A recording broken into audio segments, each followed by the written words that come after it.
public health as needed by the times, scientists developed TTT from rice bran to combat beriberi. After several changes in names, the BS in 1958 became the National Institute of Science and Technology. At NIST, industrial R&D started gaining ground harnessing local resources and skills towards self-sufficiency and optimized productivity.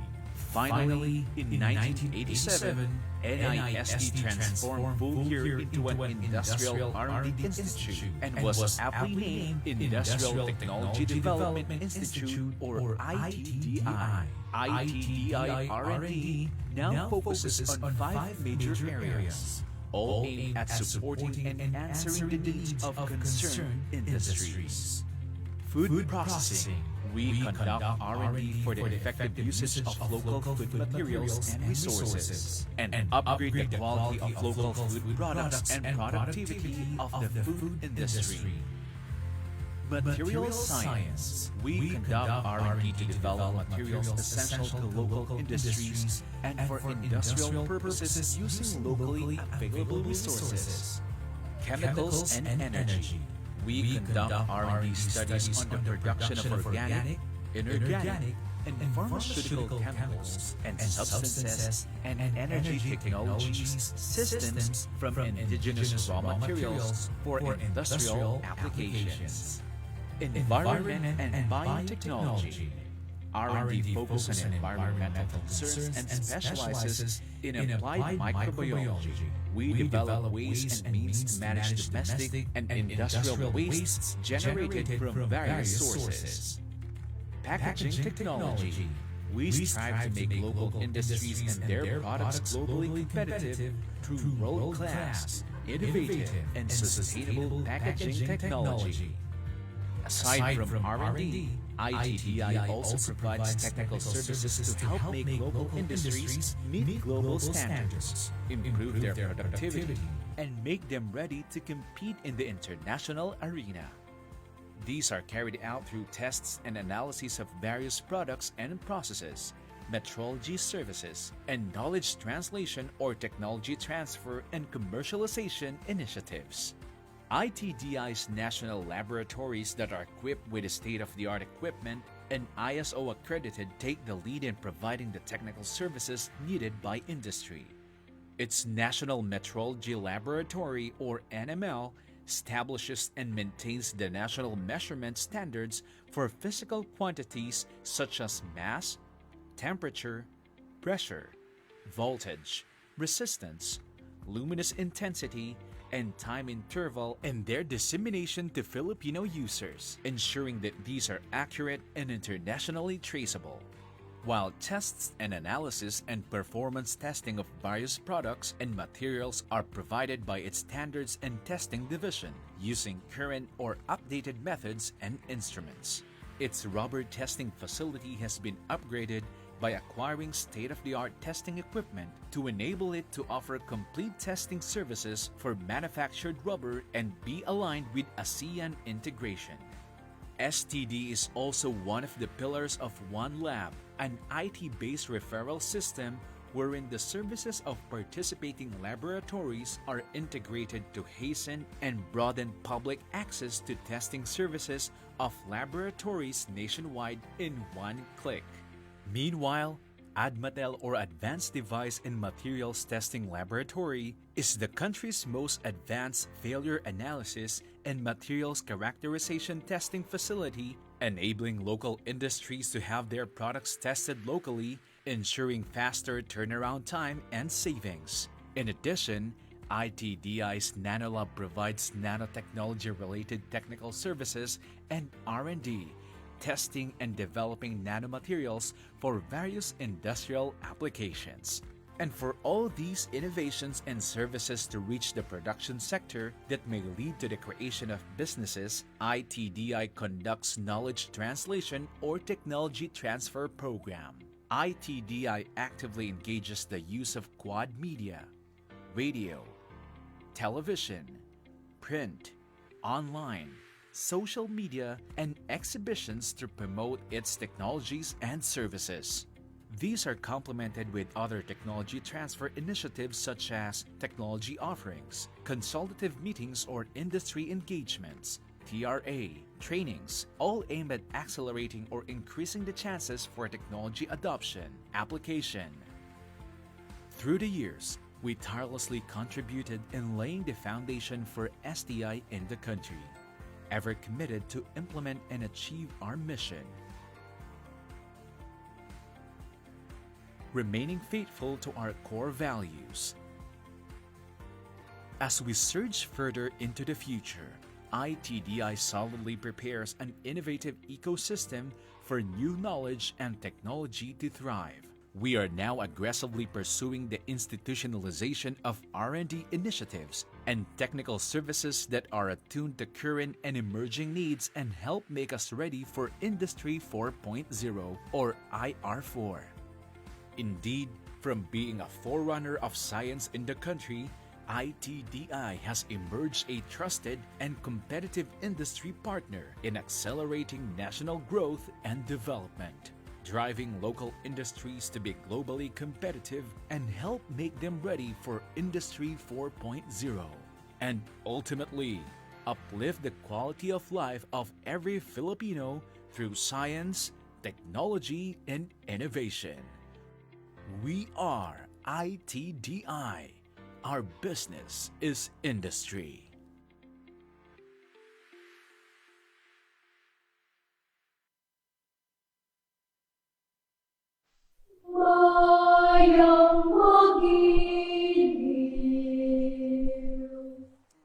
Mga kababayan, ang pambansang awit ng Pilipinas.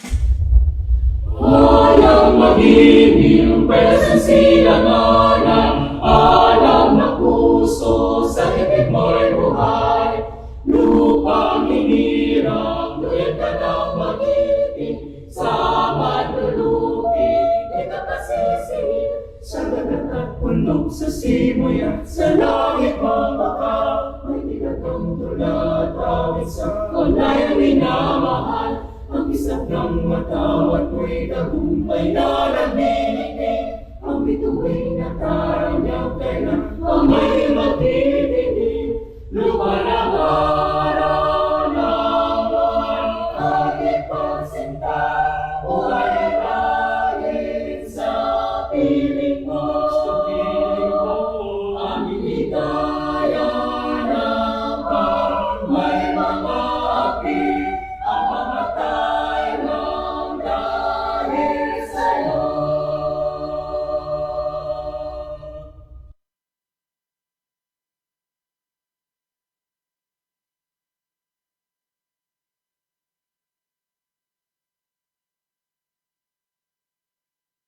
Facebook participants, I am Meg Atienza, and it's a pleasure to welcome you to today's Advanced Technologies Consultative Meeting at Stakeholders Forum.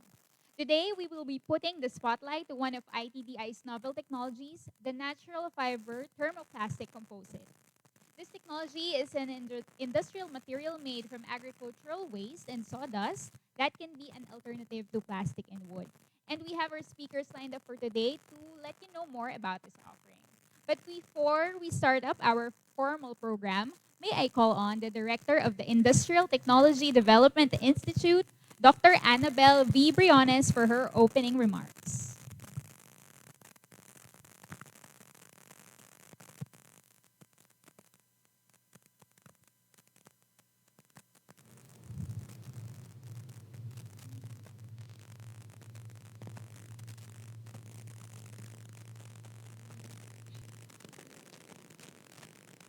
To our dearest Secretary, Fortunato T. de la Peña, our DOST Undersecretary for R&D, Dr. Rowena Cristina Guevara, Engineer Juanito Jimenez from FPRDI, Mr. Jonathan Ko from Manly Plastics Incorporated, Mr. Manny Tanglao from OptiWhite Incorporated, Ms. Agnes Perpetua Legaspi from DTI Export Management Bureau, my ITDI Execo members, Dr. Blessy Basilia Miss Nelia Florendo and Engineer Rinaldo Esguera, my ITDI co-workers, Dr. Marisa Pagdikawan, Dr. Lorely A. Baracol, the moderators of this activity, Miss Margarita Atienza and Miss Maria Delia Gotis, our partners in science, technology, and innovation, a pleasant morning to all of you. Let me welcome you all and thank you for being here as we talk about sustainability and cost effectiveness, particularly on ITDI's innovations in the field of materials science. We are so grateful for your continuing support of the ITDI's R&D efforts for the growth and progress of the manufacturing sector. As we continue to build linkages and foster better investments, we keep on developing relevant researches and technologies for the benefits of our people and communities, not only in the NCR, but also in the regions where natural raw materials abound. Among these technological innovations are nanoclay and natural fiber thermoplastic composites, each with its distinct importance and varying applications. Nanoclay may be used extensively for biomedical and industrial applications, from wound regeneration to food packaging to construction and automotive parts. Meanwhile, the natural fibers such as Abacar are utilized for textiles, construction materials, and transport applications. At ITDI, our material science researchers have already used Abacar fiber composites in tricycle canopies, boat hulls, and even drones or unmanned aerial vehicles. According to the Philippine Fiber Industry Development Authority, or PhilFIDA, our country is the largest producer of Abacar fibers, supplying about 87% of the world's requirement for the production of cordage, specialty papers for currency note, stencil paper, tea bag, coffee filter or coffee cup, capacitor and insulator, textile, furniture and fixtures, handicrafts, novelty items, meat casing, cosmetics, and skin care products, grocery bags, composites for automotive and construction, and other industrial applications. The Abacar is a vital crop to the Philippine economy in a big way and to the world's economy as well as environmental care. Thus, in today's consultative meeting and stakeholders forum, may you and your friends, stakeholders, and fellow innovators learn more about our Institute's R&D initiatives, specifically on the materials science. Let's be open to the many possibilities of our technologies developed from available natural materials and explore with us the potential of these technologies for the materials and transport industries. Let us find ways for these technologies to be of help in your respective industries, and together let us work hand in hand in advocating the use of science, technology, and innovation, or STI, in addressing the industry's concerns and of the country's multifaceted challenges as well. To our industry partners, we hope to be able to get your interest and encourage possible engagements with us. Let me express my heartfelt appreciation and greetings to Ms. Nelia Florendo and the rest of the TSD staff, Dr. Basilia and MSD staff, as well as the PMISD staff, and to all of you who generously help us make this event come together to become a success. Let me also thank our beloved Secretary, Sec Boy, and Yusik Gev for their continued support to ITDI. Again, Thank you, and may you enjoy the rest of the event today. We hope this experience will provide a wealth of opportunity for all of you. Stay safe always, and Merry Christmas. All right, thank you, everyone. Message of support. And I'm sure our participants in Zoom and Facebook are now very excited to know more about industrial technologies offered by the Material Science Division.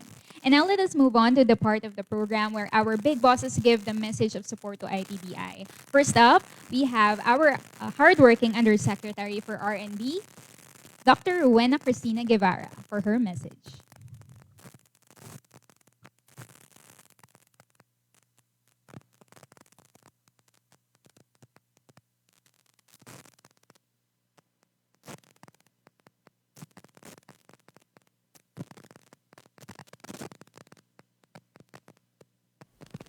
Department of Science and Technology Secretary Fortunato T. de la Peña, DOST ITDI Director Dr. Annabel V. Briones, Mr. Jonathan Co. of Manly Plastics Company, ladies and gentlemen, our friends in media, isang masayang araw sa ating lahat.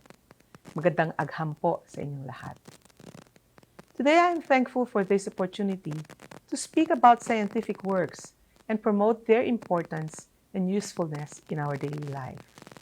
I'm also thankful to every one of you who found time to join us in this consultative meeting and forum on nanoclay and natural fiber thermoplastic composite. Ilan lamang ito sa mga technologies ng ITDI na may malaking pakinabang para sa industriya at mamamayan kung magagamit sa tamang paraan at tamang panahon. Kaya naman, umaasa ako na sa pagtitipon at talakayang ito ay maihahayag at maibabahagi ng bawat isa ang inyong mga alalahanin, karanasan, at mga mungkahi ukol sa mga tampok na teknolohiya sa araw na ito. Kasama natin ngayon ang mga dalubhasa sa larangan ng material science upang bigyang linaw at sagot ang mga bagay-bagay ukol dito. Makakaasa kayo na magpapatuloy ang DOST ITDI sa pagtuklas, paglikha, at pagpapalaganap ng dekalidad na napapanahon at kapaki-pakinabang na teknolohiya at inobasyon. With this, I enjoin all of us to work hand in hand and share our insights, experiences, ideas, and challenges to find ways of improving the effectiveness of our developed technologies, to enhance processing procedures, and to expand their usefulness for the benefit of industry and society. I'm hoping that today's meeting of minds will result in new and good ideas, better solutions, and best practices to improve R&D efforts and increase scientific outputs. Congratulations, DOST ITDI! Mabuhay ang agham at teknolohiya, mabuhay tayong lahat.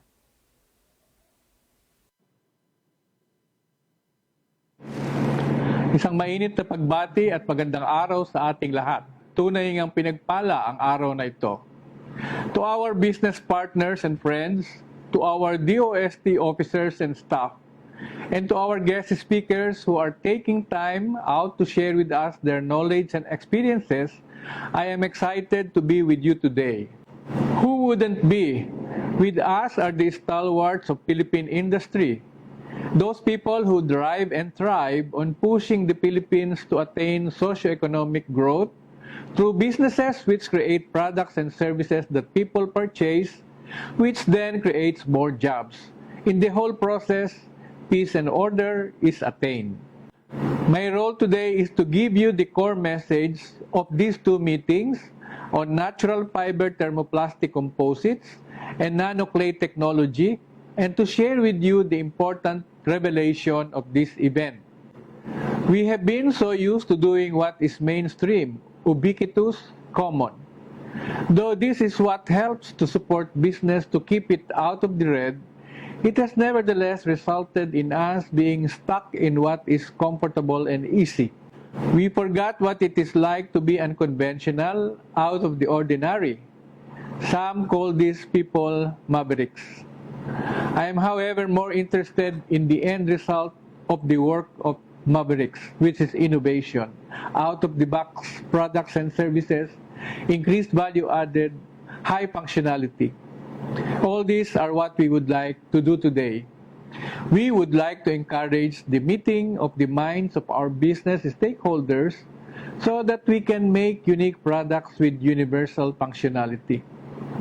In so doing, we could make useful, never-before products and services that meet the world's needs. We do not just want to show into your consciousness what we know to be what they are.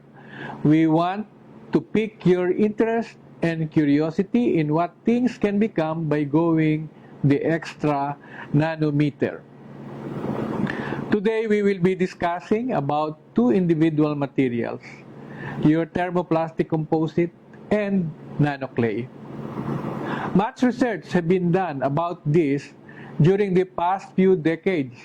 Nanoclays have long been used as modifiers and additives in paints, inks, greases, and cosmetics, and as carriers and delivery systems for the controlled release of drugs. Those are mainstream. I am more excited about studies on nanoclays' biomedical applications, such as wound healing, tissue engineering, preparation of scaffolds and bone cement, cancer therapy, and enzyme immobilization. The latter has great potential and benefit in diagnosis and treatment of many diseases and can be used to overcome inborn metabolic disorders, unique products with universal functionality. There is no greater undertaking than that which business is doing, and there is no research more useful than that which business considers to be a product worth selling. Let us thus use today not only to exchange notes. Let us use today to do something for business, to do something in business. Muli, isang mainit na pakikipagtalakayan sa ating lahat.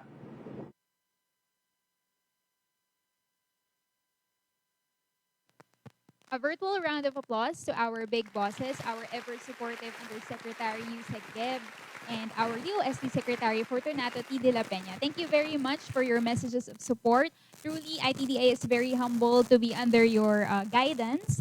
That is why we are doing all this research to benefit the public and, of course, to forward science for the people. And now we move on to the next part of the program. But before we begin, let me first acknowledge our media partners who are here today, who are participating via Zoom. Thank you so much for your support and for always attending our consultative meetings and forums. Thank you very much. Please spread the word about the DOST technologies that we are continuously pushing forward. Thank you very much. We really need your help and partnership for the public to know more about DOST and its technologies. And now, let us move on to the next part of our program, the event Rationale, to be given by our Chief of the Technological Division, Ms. Nelia Elisa C. Florendo. Ma'am Nelia, can you share your screen, please?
All right, a virtual round of applause for our Chief of the Technological Services Division, Ms. Nelia Elisa C. Florendo. Now that Ma'am Nelia has given the reason behind our gathering today, so let me just repeat again, this Advanced Technologies Consultative Meeting has two parts. In the morning, we will discuss the first technology, the natural fiber thermoplastic composite. And then in the afternoon, this is reserved for our industry partners who are targetedly invited. So we will discuss the nano clay in the PM session. So for this morning, this is free for all. So you can invite your friends and family to watch us via Facebook and DOST ITDI updates. So to know more about our newest technologies on natural fiber. So all right, let us move on to the next part of the program. So we now move on to getting to know the group behind the natural fiber thermoplastic composite and the nano clay. And of course, this division is hailed as one of ITDI's best divisions for the year because the number of their studies and research publications.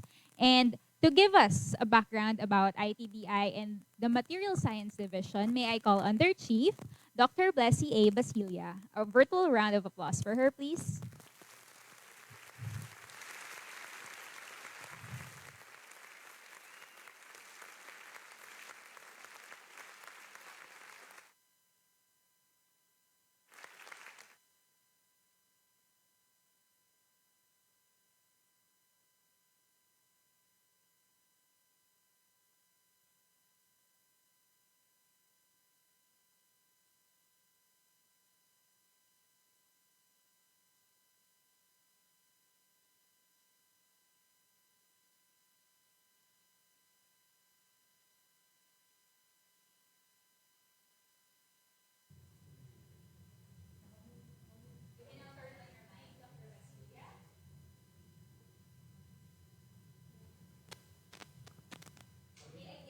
Via Facebook, so you can invite your friends and family for today's AM session on the Natural Fiber Thermoplastic Composite Stakeholders Forum.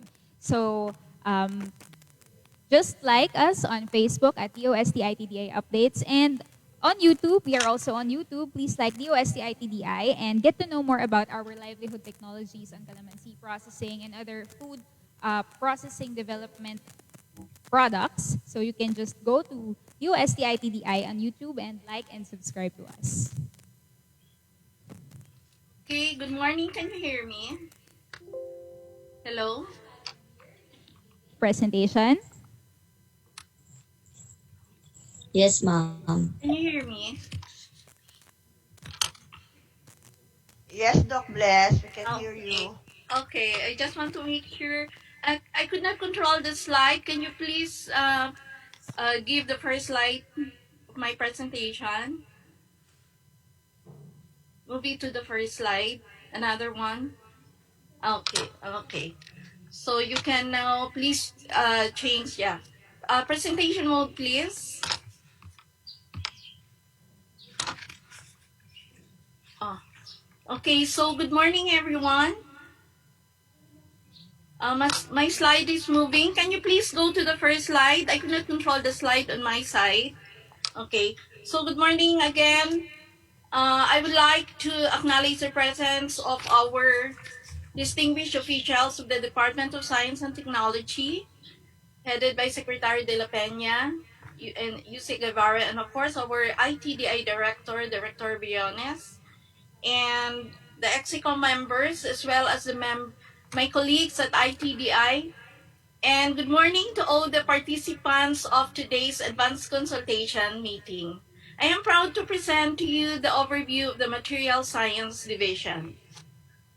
Let me start by introducing to you the role of DOST in national development. Can I have the first slide, please?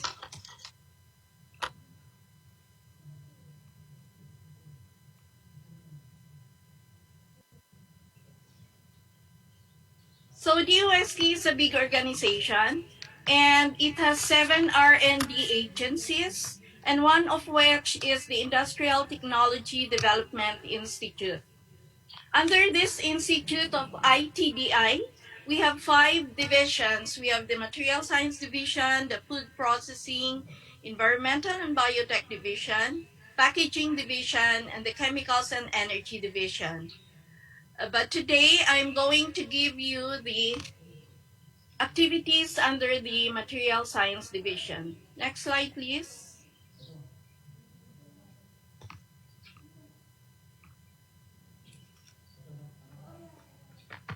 Okay, so under the Material Science Division, there are three laboratories. We have the Nanotech Laboratory, we have the Membrane Laboratory, and we have the newest laboratory called the MatDev Laboratory. Okay, can you please go to the third slide? Next slide. Okay, so this is the hallway of the Material Science Division. Material Science Division has 6 PhDs, 14 MS, and 10 BS degrees in various disciplines: material science and engineering, polymer science, chemical engineering, chemistry, engineering in industrial chemistry. We also have degrees on material storage and conversion, science of measurement, mechanical engineering, information technology, civil engineering, and electronics and communication engineering. So as you can see, we are multidisciplinary, and we are graduates of various state universities throughout the country and also universities abroad. Next slide, please. Okay, so I would like to show you the R&D products that we have developed in our division. Next slide, please. Yeah, the first one is the ultrafiltration nanofiltration membrane. This is a polymer composite membrane with antibacterial, anti-fouling characteristics for separation of various pollutants from drinking water. And we have used this system in desalination solution, and we were able to fabricate modules out of this hollow fiber membrane. Next slide, please. Another one is the cellulose acetate membranes. Acetates derived from natural fibers such as kapok and abaca. And also we were able to synthesize hydroxyapatite bioceramics that are utilized for the fabrication of membranes that could be used as media for neural cell culture and cancer stem cells. Next slide, please. So these cellulose acetate hydroxyapatite membranes are widely used for biomedical applications. Next slide, please. Okay, so we also work on functional nano coating. This is actually in collaboration with San Miguel Corporation, wherein we surface modified our local silica to produce nano silica as a hydrophobic coating.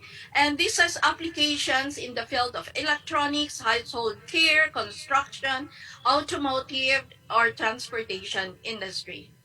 Next slide, please. Okay, so this is one of the most popular product that we have, wherein we were able to field test it in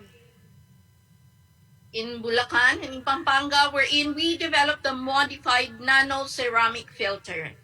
The existing of ceramic water filter has an antimicrobial property, which is used to remove heavy metals present in various water resources using our locally iron modified Nano Ceolite. Next slide. Okay, so our development on fiber reinforced composite is shown here, wherein there are 3 prototypes of Abacar reinforced composite, and these were used in the boat's hull and deck, and this has been tested in areas like Laguna de Bay. Next slide, please. Okay, so another one is the Abacar reinforced composite for amphibious vehicle, or with the acronym SWAN. So the SWAN bodies and deck is made of Abaca glass fiber composite, and the SWAN's canopy and flooring is made of Abaca glass fiber composite with honeycomb insertion. Next slide. Another product is the Abacar reinforced composite for unmanned area vehicle, or UAV. So we use Abaca fiber thermoplastic composite for the UAV's belly. Next slide, please.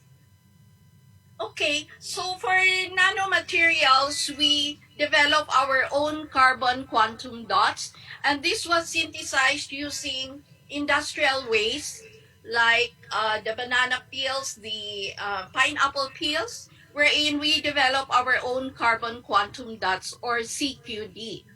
These are biocompatible, low toxicity, and earth-friendly nanoparticles. The particle size is less than 10 nanometer, and it has a surface passivation. And applications of these carbon quantum dots is in the field of biosensors, optronics, catalysis, in drug delivery, and bioimaging. Next slide.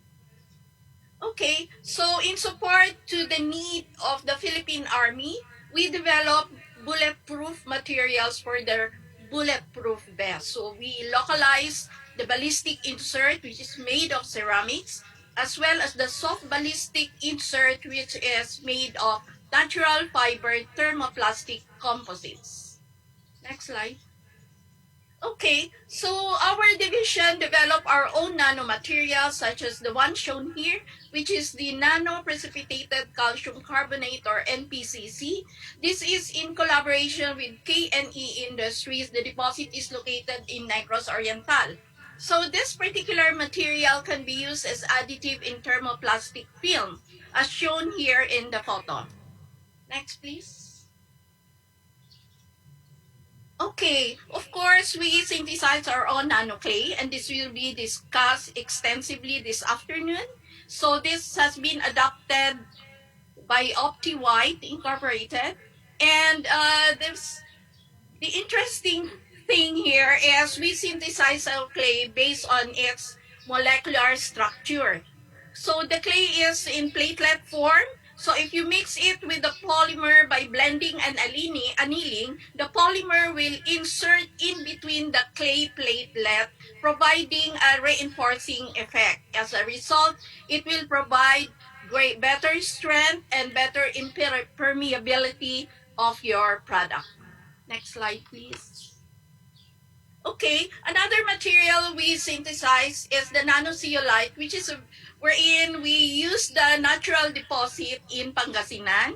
As you can see in this photo, we also develop the material based on its molecular structure. As shown here in the scanning electron micrograph, you can see that the material has very fine pores. These are called molecular pores, wherein this material is also called a molecular sheet. Because of this property, this material is a very good material as additive in packaging material because it can be used to delay the ripening of your fruit products.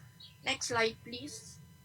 Okay, so we not only develop products, but we are also involved in developing our Philippine national standards in different fields. So we collaborate with the Bureau of Philippine Standards Technical Committees. So we are very much involved in various technical committees of the Bureau of Philippine Standards. So like, for example, committees on packaging, technical committee on ceramics, and most recently, we are involved in the technical committee on nanotechnology, which is BPS TC 85, and as well as BPS TC 88, which is on additive manufacturing.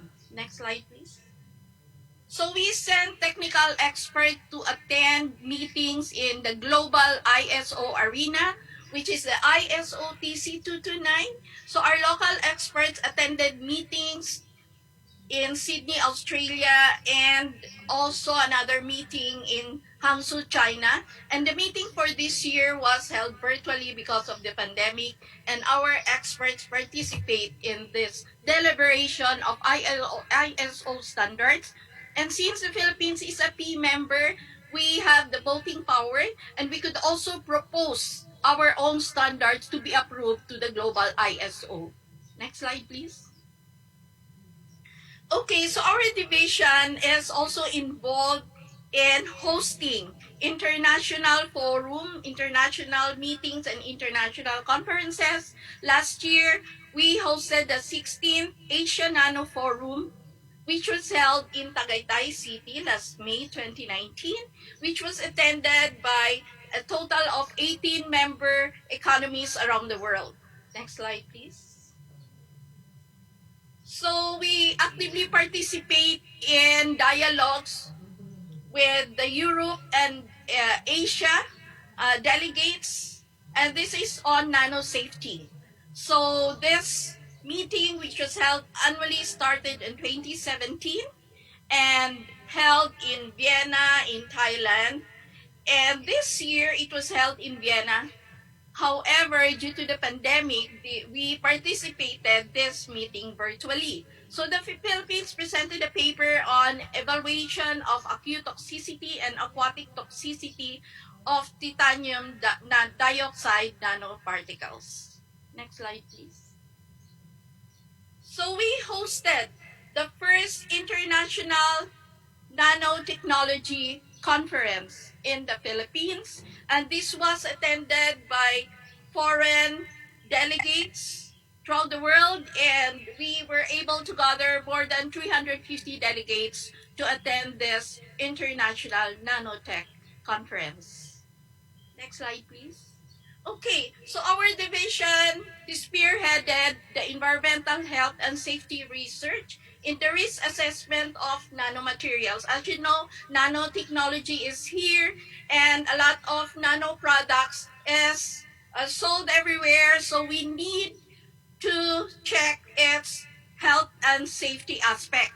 Okay, so next slide, please. So nanotoxicology of 10 commercially available nanomaterials was analyzed, characterized, and evaluated by our division. Next slide. And next slide, please. And acute toxicity studies was done, such as dermal, eye irritation, acute oral toxicity of these commercially available nanomaterials and nano-enabled products. Next slide, please. Okay, so not only that, to check the competency of our local laboratory, we initiated the local inter-laboratory comparison. Next slide, please. So we used the local inter-laboratory comparison protocol, which was approved by the Philippine Accreditation Bureau of the Department of Trade and Industry. So we have completed the first interlab on nanopolystyrene, and many laboratories participated in this activity. And we're going to launch in January the second interlab comparison. So we invited our local laboratories to participate in this activity. Next slide, please. Okay, so I would like to introduce the facilities of our nanotech laboratory in the Material Science Division. So this laboratory is equipped with various characterization equipment, such as transition electron microscope. We have X-ray diffractometer, we have atomic force microscope, and we have elemental analyzers, and so many more analytical tools inside the nanotech lab. Next slide. Okay, so what is shown here is the membrane laboratory. We have a complete characterization as well as production facilities for making flat membranes and for making hollow fiber membranes, and as well as characterizing the membrane such as the cross flow, filtration, capability, and the pore size of the membrane, as well as its pore distribution.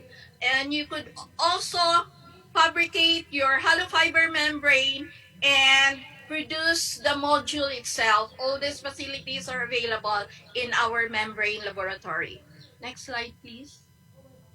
Okay, so the newest facility in which we will inaugurate this coming Tuesday, December 22, 2020, is the AMSEN MatDev R&D facility of the Advanced Manufacturing Center of the Department of Science and Technology. Next slide, please.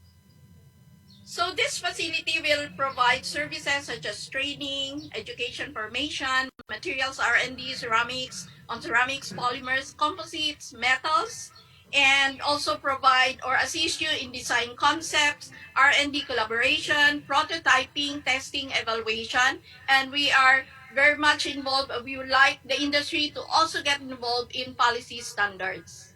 Next slide, please. So these are the facilities that you can see at the Additive Manufacturing Laboratory or the MatDev. We have the binder jetting, fuse deposition modeling system, selective laser sintering system, and stereolithography. Next slide, please. And we have a complete array of characterization and materials processing tools, so we'll be able to help you in developing your own materials for 3D printing. And we also have the advanced software such as the MSC software for design and simulation. Next slide.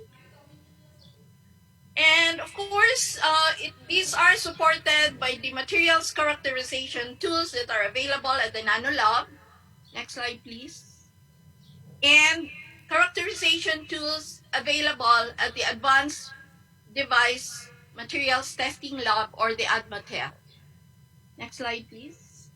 Okay, so currently we are developing our own composite filaments for 3D printing, and we are using a lot of natural materials such as Abacar, wood flour. We also use cocoa flour, and of course of the nanomaterials I mentioned before. These are used as additive for developing our own composite filaments for 3D printing. Next slide, please. So these are the products that we have already developed. We have developed 11 filaments for 3D printing, and these are ready for techno transfer. Next slide, please. So MatDev initiated its response to COVID-19 pandemic through 3D printing. Next slide. And we have these are the products that we have developed. We have developed PPEs and as well as medical device and parts for the frontliners and patients in hospitals affected by COVID-19 pandemic. Next slide, please. And currently, we have served 40 hospitals in Metro Manila and nearby cities as of December 14, 2020, in delivering 3D printed face masks, ear relief bands, and other medical devices that these hospitals and frontliners and patients needed. Next slide. So basically, those are the activities that material science divisions are involved. You are welcome to visit us. We would like you to collaborate with us, and anytime you can contact us through our website. Thank you very much for attending today's meeting.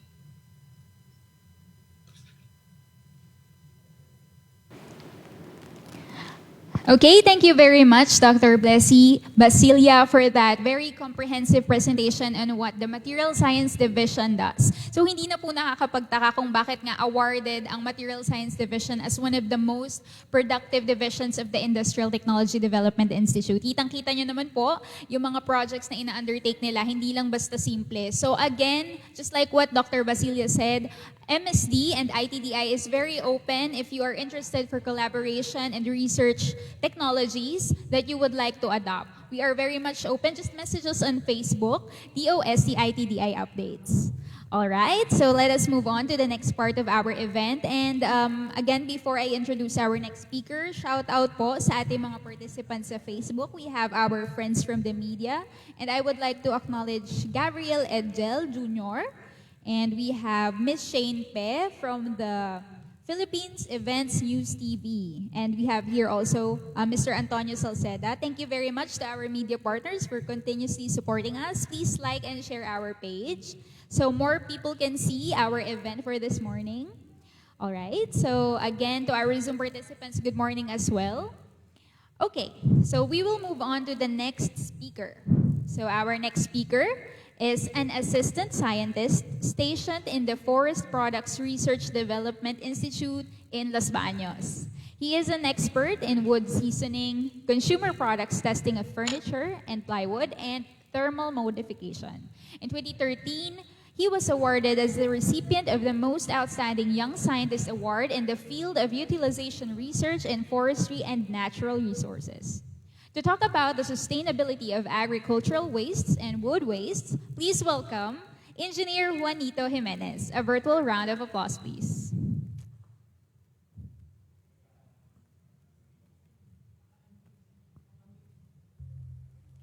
Good morning, sir. You may now unmute your mic. And if you're ready with your presentation, we are as well.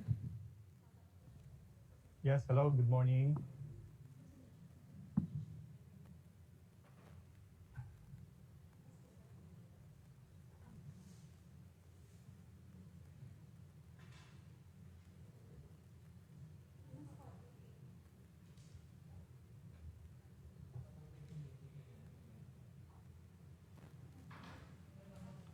Hello.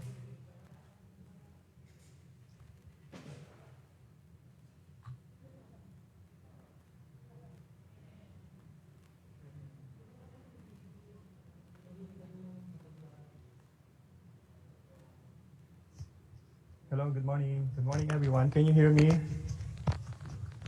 Hello. Sir, good morning. Yeah, you can hear me clearly. Yes, sir. Good morning. Is my presentation already in your screen? Yes, I sir. have We this- will share your presentation.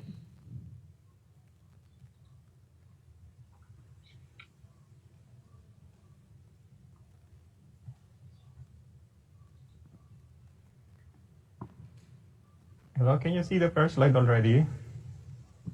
Yes, Yes, sir. sir, we can. Okay, so I'll start now my presentation. Good morning to everyone. The title of my presentation is Sustainability of Agricultural Waste and Wood Waste. Okay. In the field of agriculture, there are actually many ways that can be generated, and this may came from field residues and process residues. Under field residues, we could have the stems or the stems of the plant, the stalks, the leaves, and the seed pods. Under process residues, we can have the husk, the seeds, the roots, and bagas, for instance. For this topic, I'll just consider discussing the sustainability of those that we use in the R&D with the ITDI, okay? So first that we use in this particular research on natural fiber thermoplastic composites is the field residue from producing tobacco. So we all know that most of the tobacco plantation are in the north, so in region 1, 2, and 3. So according to the data of NTA, in which we have a ongoing collaborative study on producing a pillar for plywood glue. So we use tobacco stalks and then chips it and then produce the additive. Those that are not fit as additive for plywood glue mix, we give it to our other project with Dr. Marisa Paglikawan as a potential natural fiber thermoplastic additive. So data from National Tobacco Administration says that about 900 kilogram of tobacco stalks per hectare can be generated.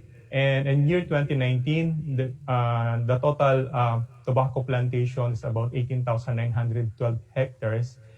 So if you multiply these two, you would annually you would have about 18,754 metric tons of waste tobacco stalks. Now, the National Tobacco Administration actually has a plan of utilizing tobacco stalks, as I mentioned earlier, as a potential additive for glue mix of plywood. So they have a big tobacco dust processing plant in La Union, and once the results of our ongoing project on plywood became successful, in producing the additive, there will be particles that are not fit as plywood glue mix additive. Those are the one having a mass size of greater than 0.074 millimeter. The greater fraction of sieving is actually those that are coming from this larger particle size. And this can be potentially used as filler for the thermoplastic composites. Now, another process residues that we are in abundance is the coconut husk. From the data of the Philippine Coconut Authority, 69 from these infographics that I get from their website, 69 out of 82 provinces are coconut producing provinces. And there are about 3.6 million hectares of land planted with coconut trees.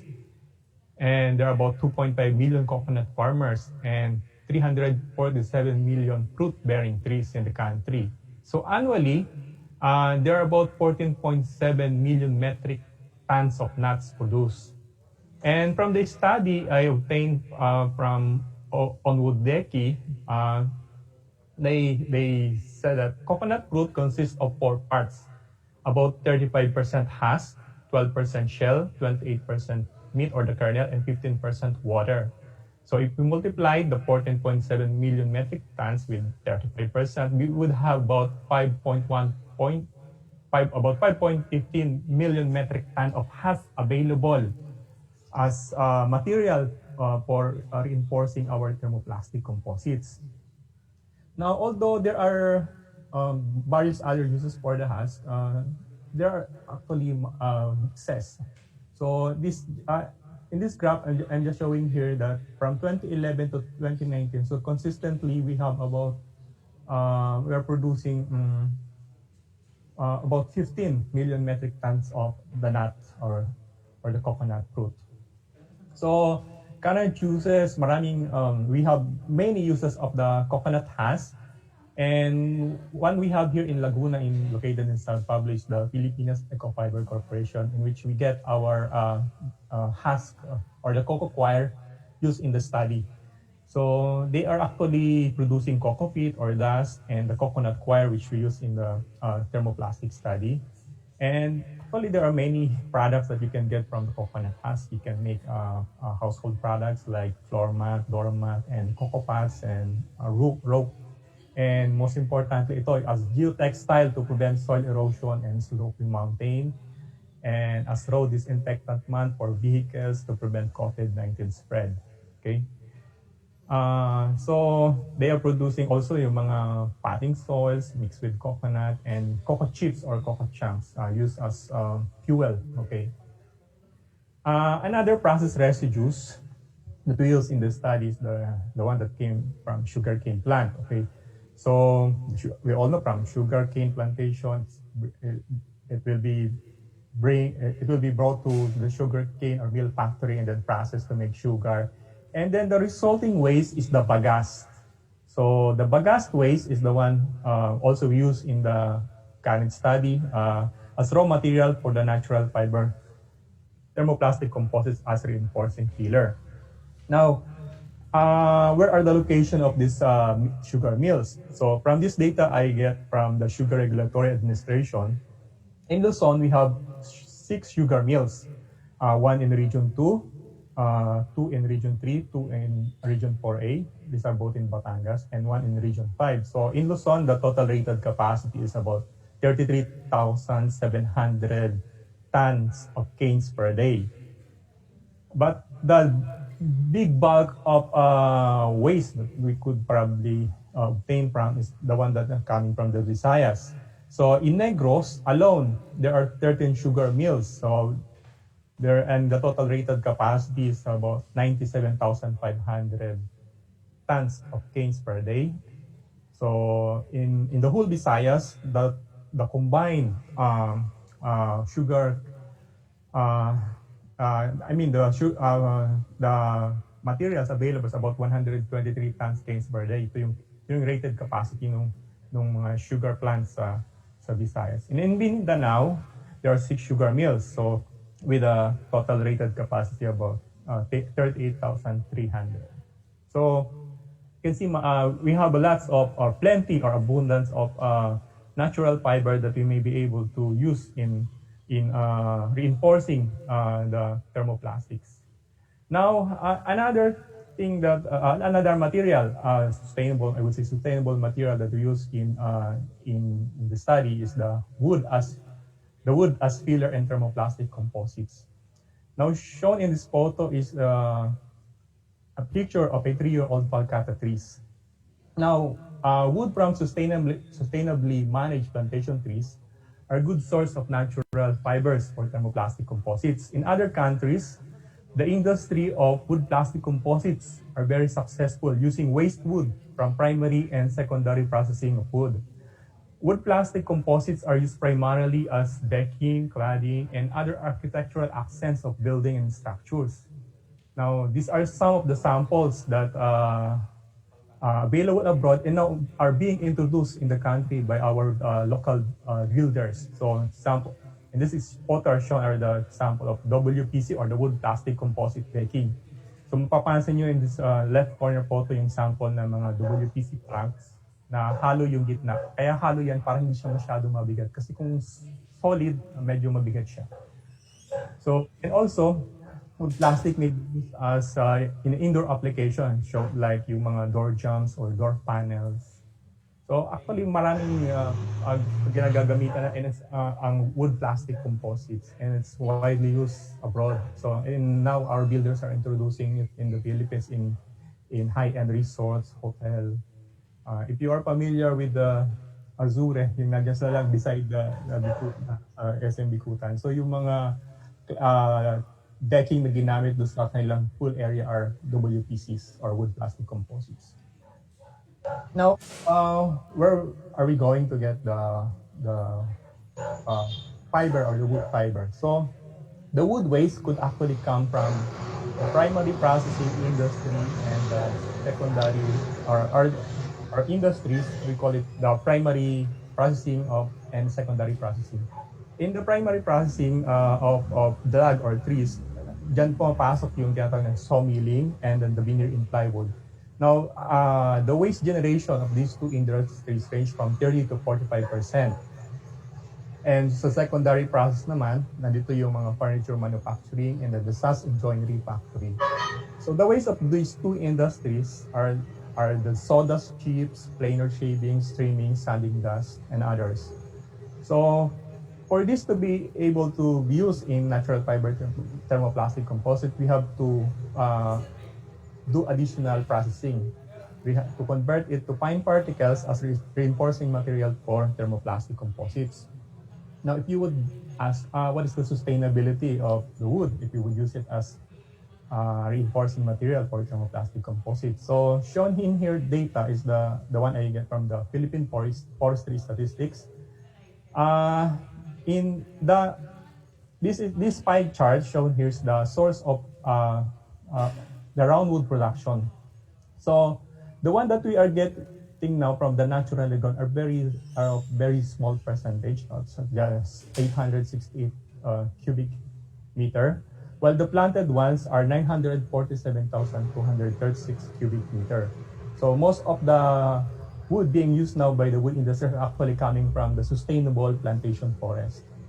And the distribution of the roundwood production you can see from this pie chart here, are concentrated majority in the region 13 or the Caraga region.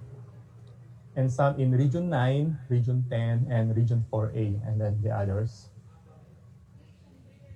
In roundwood production, so you can see from this graph that the maroon ones are the total roundwood production, and the orange bars here are the saw log or veneer log, or the one used for making lumber and plywood and veneer. So, tanyo dito na malaki yung percentage ng ginagamit ng roundwood produced is for the saw log and veneer log production. And what are the species available? So, these are all plantation species that are being used now by the wood-based industries. So majority are the palcata. So it actually consists of the big chunk of this pie here. The manjum, mahogany, gimilina, bagras, and others. Now, this is how we would get the waste from, this is how we obtain the waste from sawmilling.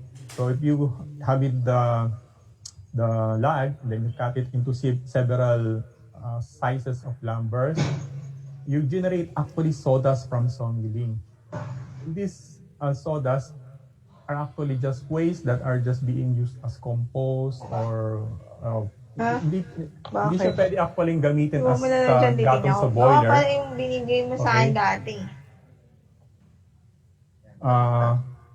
And in the veneer and plywood waste, you can see here, this is the production of veneer for plywood making. So nag-generate din sila ng napakaraming rotary filling waste and then the plywood trimming waste, which can actually be converted as material for thermoplastic composites. In other industries where we could get the wood waste are those from the furniture manufacturing or in the in joinery production.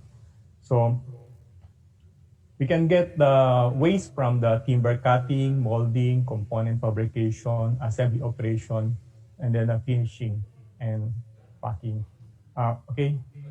This is the picture of where we would obtain the sawdust waste and other waste from wood processing. So shown in some of the photos here, we have here a table saw, a band saw, a Technis planer, jointer, drill, press, router, sander, etc. The waste generated of these machines are actually collected to a centralized or individual dust collection system. So like the one shown in this diagram of these machines. So you can see that all the machines are connected, and then there is a centralized collecting system for the wood waste.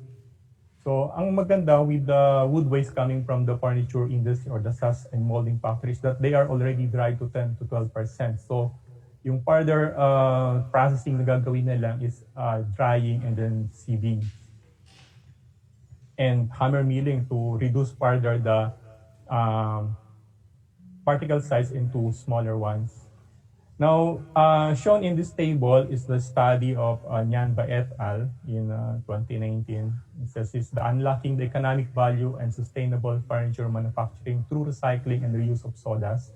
So you can see from this table that in each furniture that we make, you can see here the percentage of waste generated.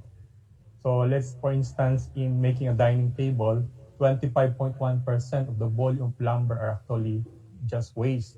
In swivel chair, 30%. In bunk bed, 35.1%. In a boardroom table, about 50%, and others. So you can see that if we convert all this waste as filler for thermoplastics, then that would be an added income and less pollutants or less to the environment.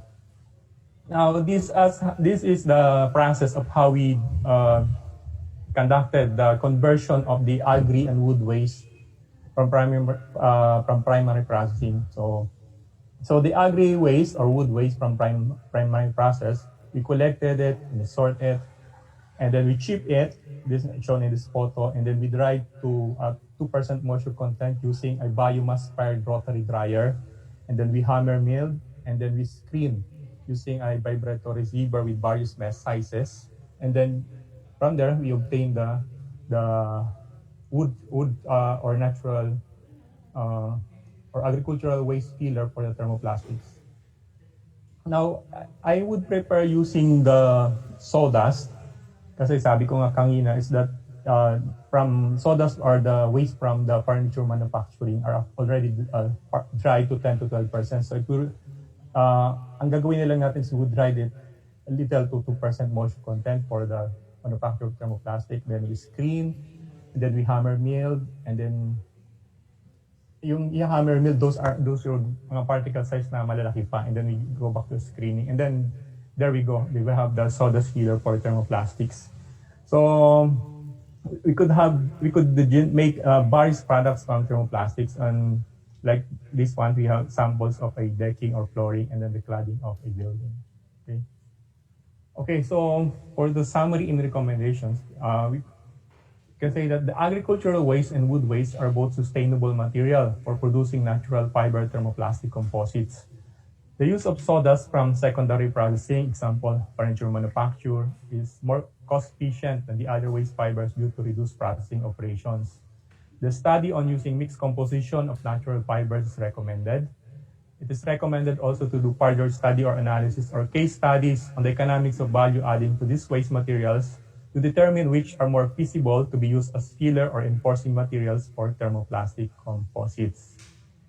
Okay, now this is my last slide. So I get it from the recycling and sustainability codes. So when you put the whole picture together, recycling is the right thing to do. This by Pam Shoemaker. This is my last slide. Thank you for listening and good day.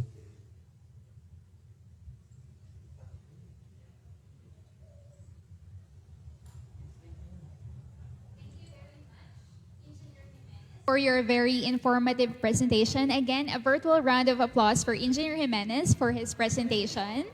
It is refreshing to hear the side of the forest products industry, because without you, we would not have the raw materials needed for the natural fiber thermoplastic composite in the first place. So again, let's applaud Dr. Jimenez, not only for his presentation, but for his contributions in strengthening the forest products industry in the country. Thank you again, Engineer Jimenez, for your presentation. So, all right, as we are slowly building up the series of discussion, you have now learned what ITDI is, the introduction of the agriculture and the wood waste industry, to the current research programs that we have about the raw material. Now we go to our main topic this morning. Now, our next speaker is ITDI's very own, and she has been awarded as one of the top 100 scientists in Asia by the Asian Scientist magazine in 2019 for her work on turning Abacar into an engineering material. To explain the use of the natural fiber thermoplastic composite in various industrial applications, let us all give a warm round of applause to our project leader and scientist one, Dr. Marisa A. Paglicawan. Yeah, it's your screen. You can start screen with the other participate to share. Nag-share sila. Sila nag-share.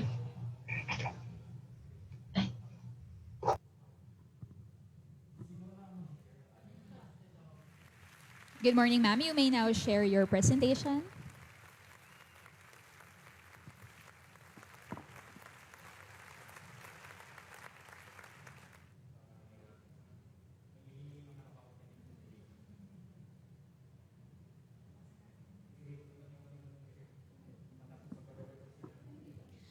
While we are awaiting for Dr. Marisa's presentation, again, we are live via Facebook, so please like and share our Facebook page at DOST ITDI Updates. All right, I think we're ready. Are the presentations in? Hello, good morning. Good morning, ma'am. Can you see my slides, my presentation? Yes. Yes, ma'am. Yes? Okay. Not yet, ma'am. Please reshare it again. I shared it. We will just share your presentation on our end, ma'am. Just focus on your talk. Okay.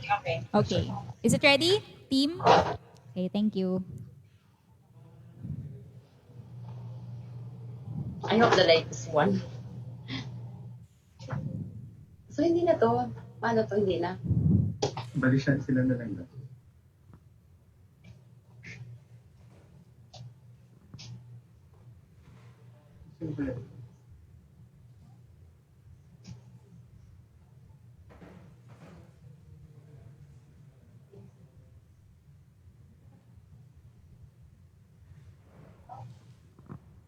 Hello? You may now Okay start. na ba? Yes, ma'am. It's Yes, okay. clear already. So, pwede na ako mag-start? Yes, ma'am. Yeah, okay. A pleasant good morning to everyone. Sa lahat po ng mga nasa live natin sa Facebook. Magandang umaga po sa inyong lahat. So now I'm going to give the ITDI technology on natural fiber thermoplastic composite for various applications. Next slide, please. Next slide. So let's just talk about first what is natural fiber thermoplastic composite. So these are the are produced by back to previous one. And balik dun sa So natural fiber thermoplastic composites are produced by mixing fiber or wood flour and plastic to produce a material that can be processed like a conventional plastic. And it has best features of wood and plastic.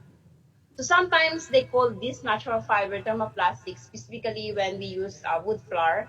So fiber, they call it also green fiber composite.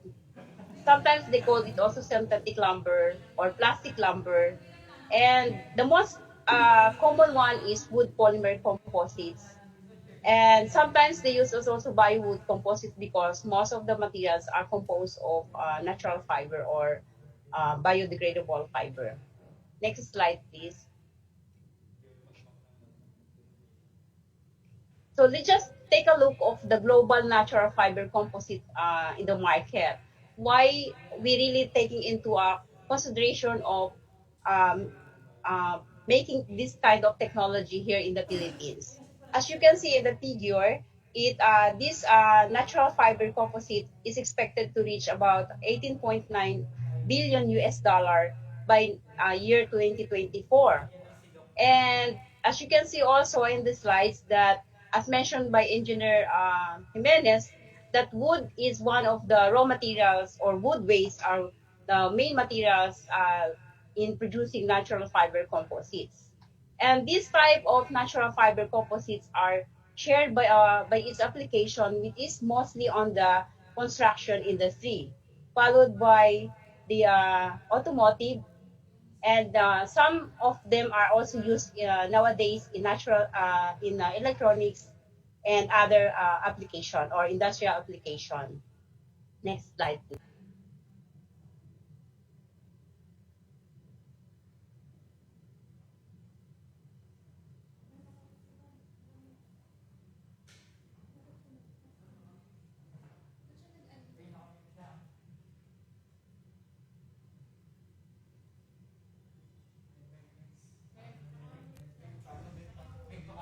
Okay, can you hear me? Hello? Can I continue? Yes, Marie. Yes, ma'am. Malinaw. Yeah. So actually, there's also a problem in this deforestation. So that's the reason why we're looking into wood waste application, or agricultural waste for making into different applications, and also a problem in the landfill space. So in this case, we are called for to use the recycled plastic and other renewable materials such as the natural fiber and agricultural waste. Next slide, please.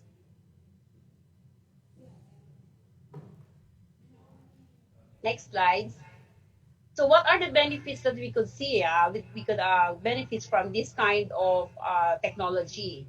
So one of them is lower the processing temperature. So which means we are less energy. And during the processing, it's also safe since no occupational hazard. It also reduces thermal and respiratory irritation, and no emission of toxic fumes when subject to heat and incineration.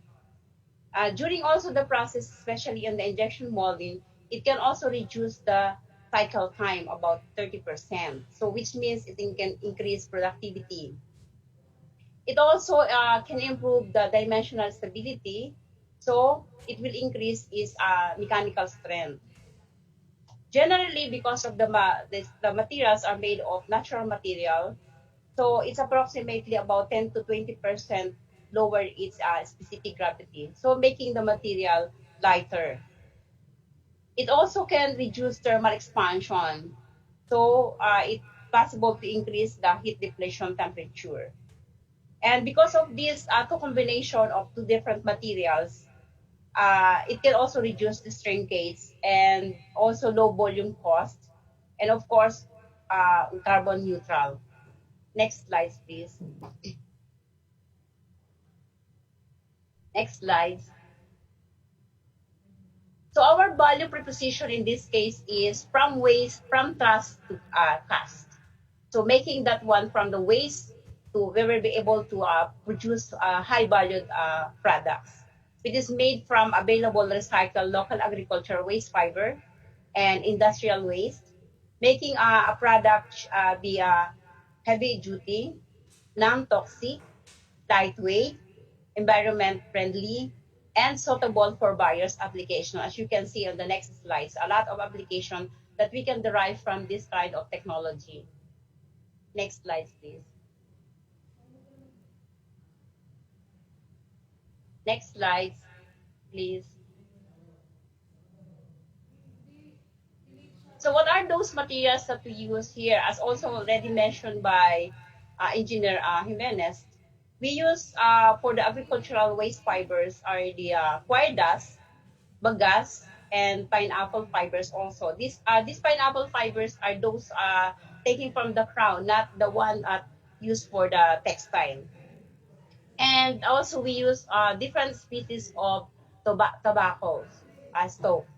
So it's from native, Virginia, and Burley tobaccos.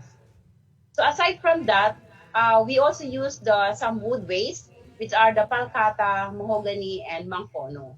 So these type of species are depending on the density of this kind of wood. So aside from this, what I have mentioned, all these agricultural waste fibers and wood waste that we have already undertaking this study, we can also use other types of agricultural waste fibers such as rice straw, rice bran, corn stalk, even the spent tea leaves. It's possible also to use. We have also some studies that we use here, the local fiber and other natural fibers can be also included as a reinforcing material for thermoplastic composites. So a lot of materials or raw materials basically coming from the agriculture can be used as source of reinforcing for this technology. Next slide, please.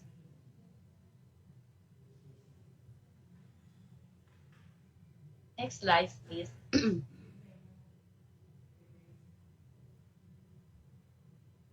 So aside from the aside from the reinforcing materials, we need the kind of matrix to bind the agriculture fiber. So what we use here are mostly recycled. So which means we can also use commingled. When we say commingled, it can be a composition of different types of thermoplastic. It can be polyethylene. It can be with PP. So a lot of combination of those kind of plastic we can use as raw materials for making thermoplastic composites. We can also use here the with colored because as you can see mostly ng ating mga plastic ay with some color. So it doesn't matter if we use some different colors. So we can also use a kind of plastic we call it polypropylene. Even the expanded polystyrene we can use as a matrix for these thermoplastic composites. So aside from the recycled, if you want to give better one quality, we can also use polypropylene or polyethylene or even polylactic acid. So we can use different types of plastics as long as it's a low temperature or low melting temperature. We cannot use the polyethylene terephthalate or other higher melting temperature. So for this particular, we have a lot of materials that can be used as alternative for the matrix and making in the production of thermoplastic composites. Next slide, please. Next slide.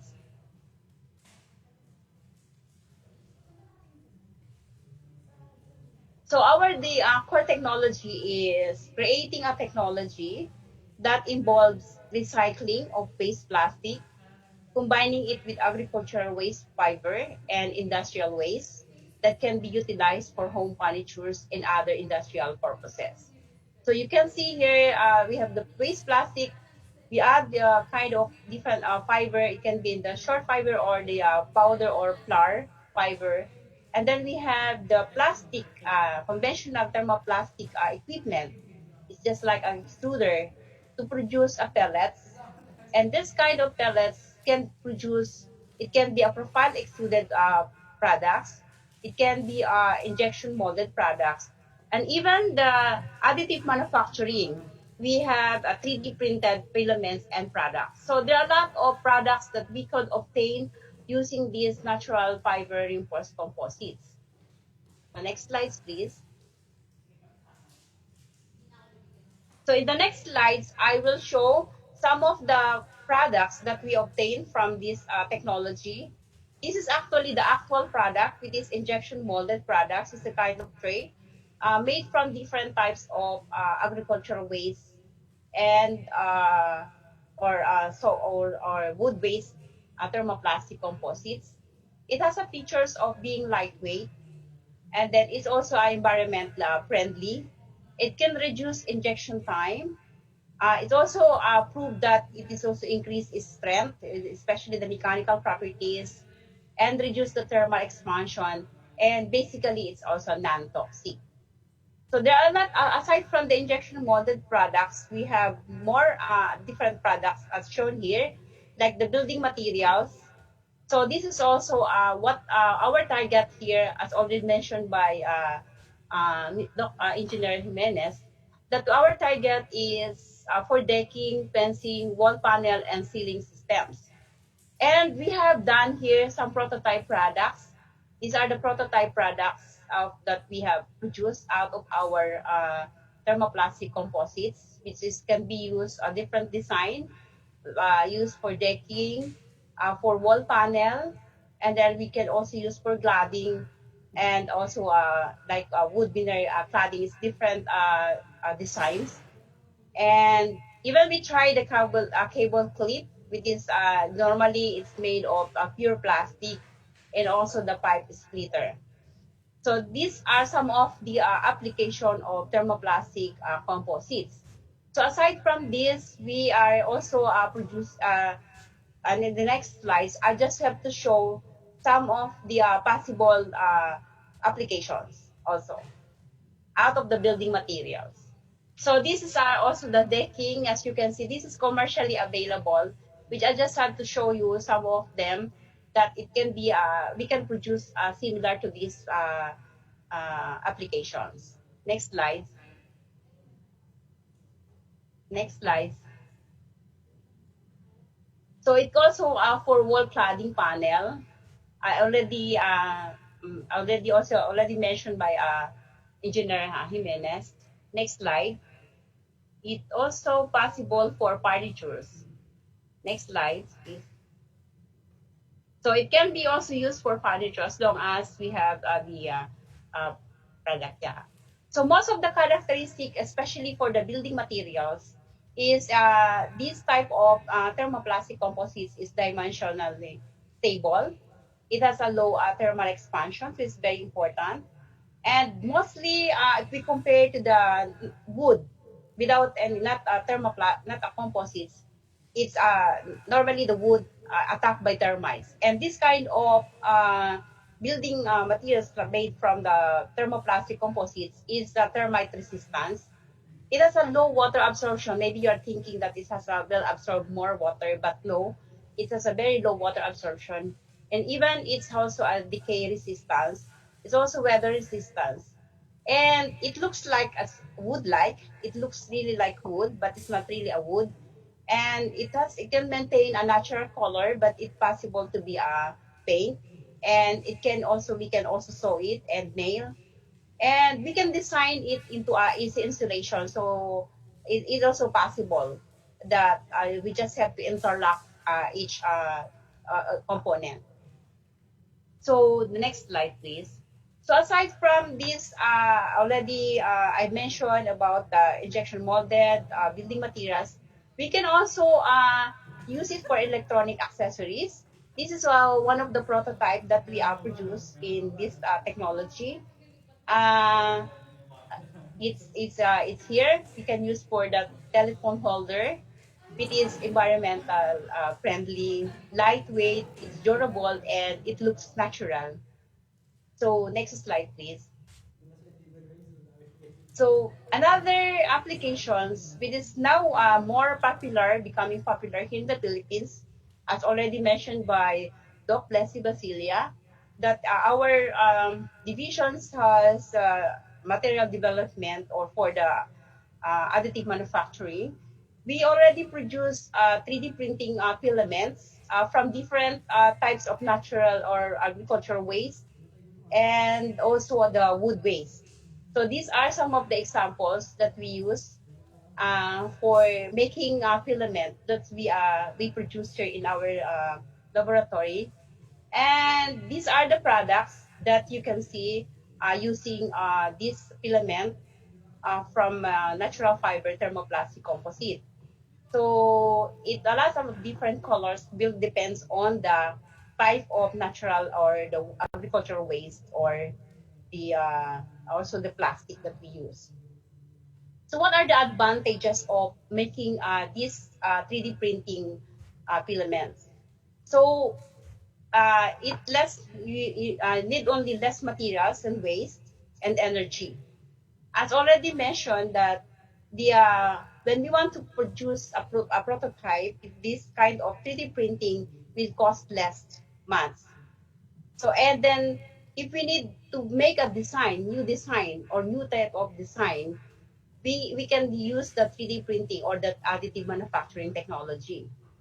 And if we want to create a different parts of, let's say, a certain product, then this kind of technology is quite easy to recreate and optimize the parts. We can also use the 3D technology in a small production run. So because it's more, it's mostly provide faster and less expensive than, let's say, if you want to only produce less than hundreds, but you need more, you need a kind of mold, which is very costly. In this kind of technology, we can run this very small production runs. And generally, it's also the support lattice structure. So it's, let's say, if you are the design, very intricate design, we can use by 3D printing. So another is, yeah. Next slide, please. So another types of possible applications, which I don't have the prototype, is we can use for toys and other type of injection molded profile extruded articles. So some of them is something like this one, just to give you some idea. But we don't have this kind of prototype here. So a lot of products that we can produce out of the thermoplastic composites. Next slide, please. Next slide. So of course, you will see why we are looking into this direction. So we could see that, let's say, this is some of the properties, making, let's say, about 30% of agricultural waste fiber and then recycled high-density polyethylene. If we use the different types of agricultures, we just have the querdas and some of the tobacco or different species. As you can see, as I said before, that it does become lighter. So the density is around only 0.99 or 1. So the rest are also almost the 1. This melt flow index is very quite important for the processing into injection or extrusion type. And then these are very good mechanical properties. It has really improved its mechanical properties. Although I did not show the pure HDPE, but basically it really give us higher strength compared to the single HDP alone. And most important thing is the water absorption, which is very, very low. After immersing in for 7 days, we only got about 0.9% of water absorption, which is very minimal, which is the highest is about 1.5. And if we still going on with the 15, how many days, I think what we could say that it's not really increasing much compared to the plywood. And this type of natural fiber, especially for we are going to use it for building materials, it is the termite, and this is the problem of wood and decay fungi, because of made of the natural fibers. We think that it will decay faster, and based on our research, it's a highly resistance for termite and decay, very also in decay fungi. If we look at the other type of natural, let's say the industrial wood waste and the HDPE, using the palcata, mahogany, and mancono, so they have a very good also mechanical properties and also very low density. And water absorption is also very low. And also they are very resistant to termite and decay fungi.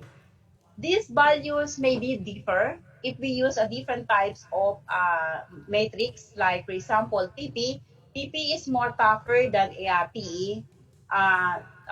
Let's say polystyrene is also tougher than PE. So it will also give much higher mechanical properties compared to the PE or the low density polyethylene.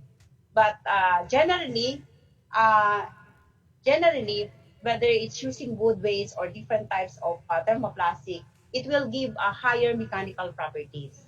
And most importantly is also the water absorption is very low. So that's why we can also use it for decking or outdoor application, especially for the building materials.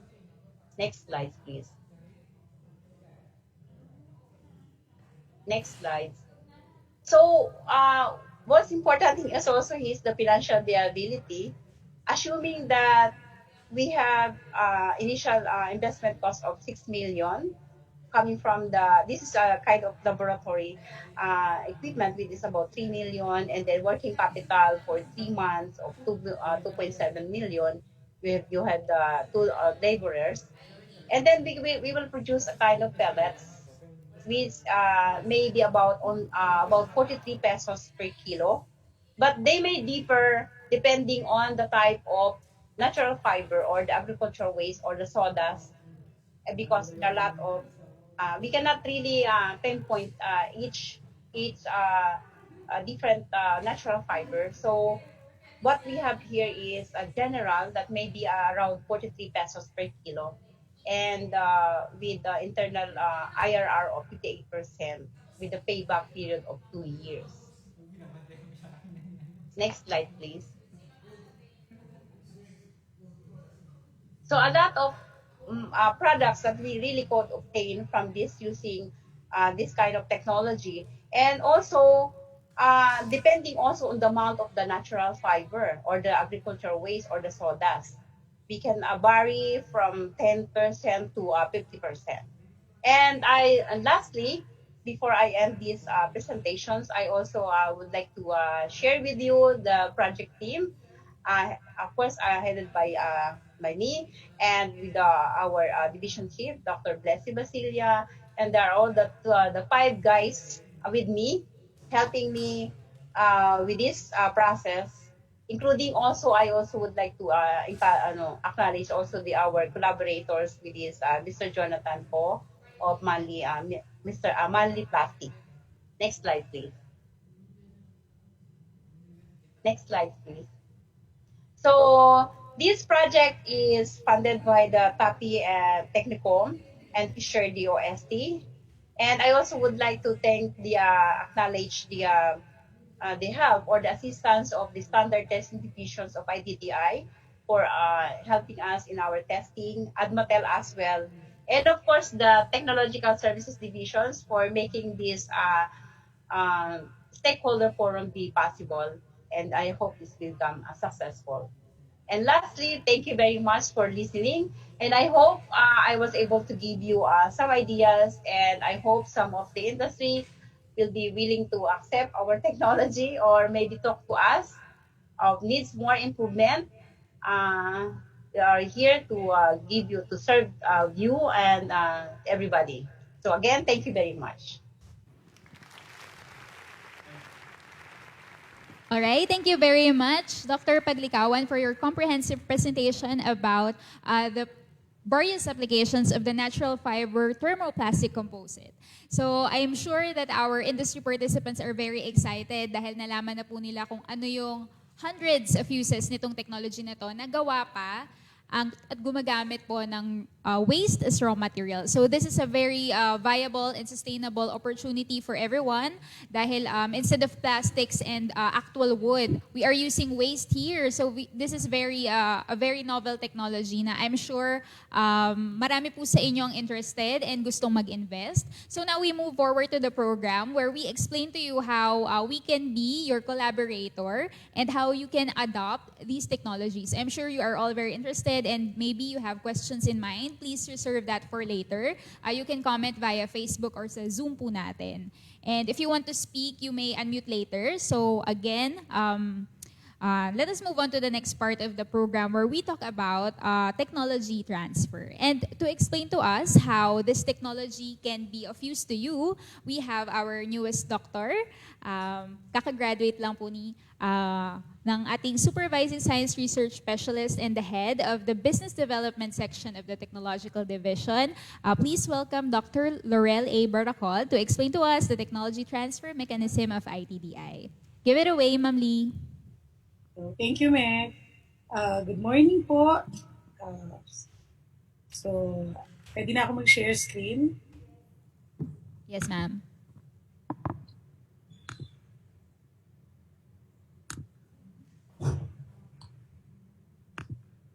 Okay. So, again po, good morning.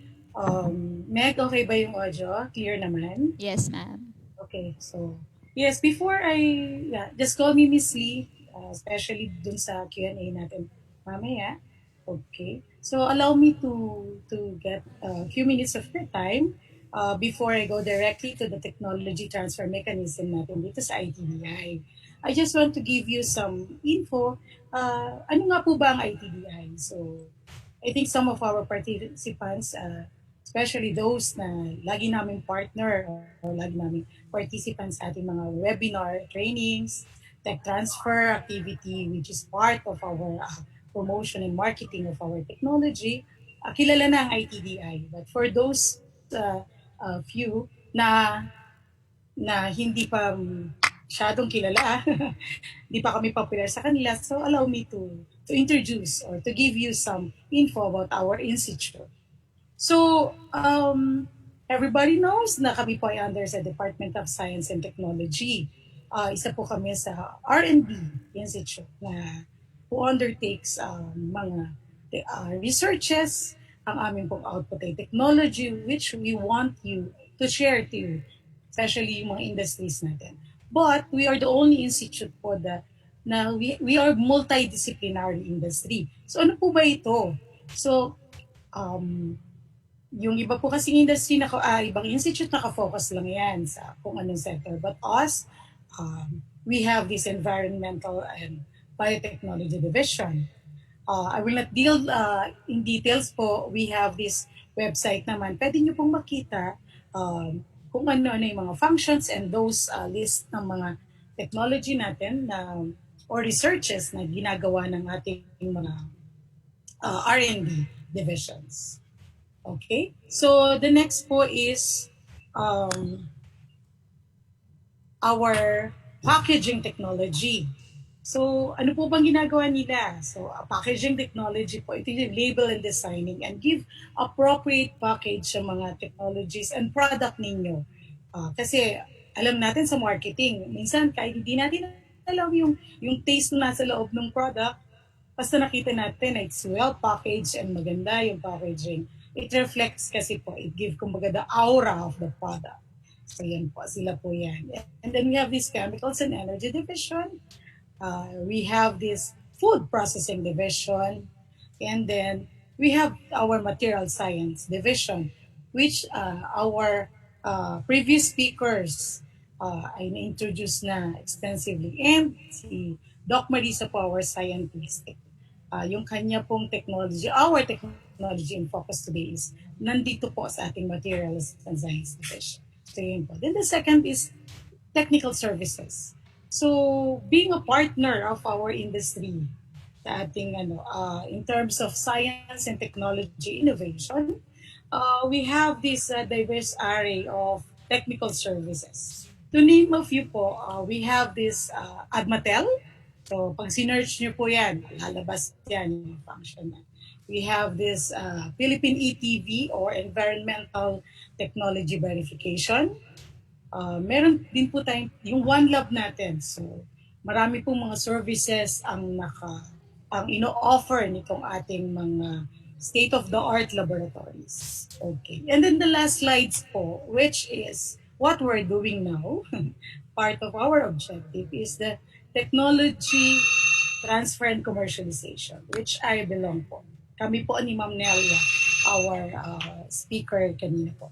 So, having those, kumbaga, state-of-the-art facilities, having those technology na result po ng ating R&D. One of our, kumbaga, mission and vision is makita po natin ito na ginagamit ng ating industry. At the same time, ito po ay makita na natin na nasa merkado na, nakikita na natin siya sa market. Hindi na lang po siya nasa table namin, nasa shelves namin. So, nakikita natin na napapakinabangan natin. But because we know those R&D, those technologies, kaya po namin yan ginagawa is because we know po na this will be papakinabangan, being used by our industry po.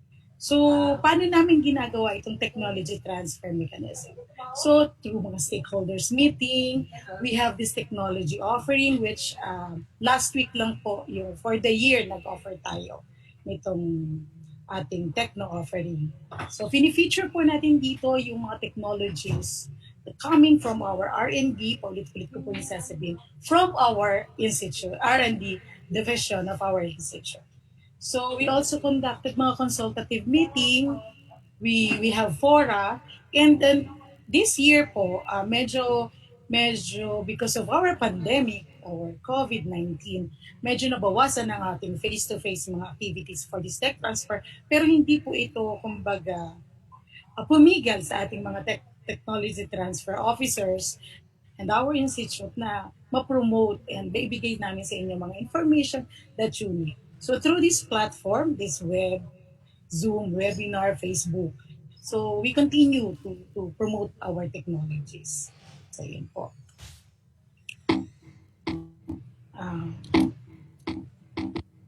Bakit hindi ko siya ma-edit? Wait lang po. Okay. So, my last two slides we'll discuss. I will discuss to you the mechanism or how do we transfer our technology. Okay. So for this slide, nakikita niyo po our ladder or hagdanan. Medyo sinimplihan na po namin ito para madali niyong maintindihan or madali niyo pong makuha message namin. So for this particular mechanism, we feature po kasi we have different kind of technology transfer or different kinds of technology, our mode of transfer. But for this one, ito yung medyo sinasabi natin extensive, which passed the Fairness Opinion Board.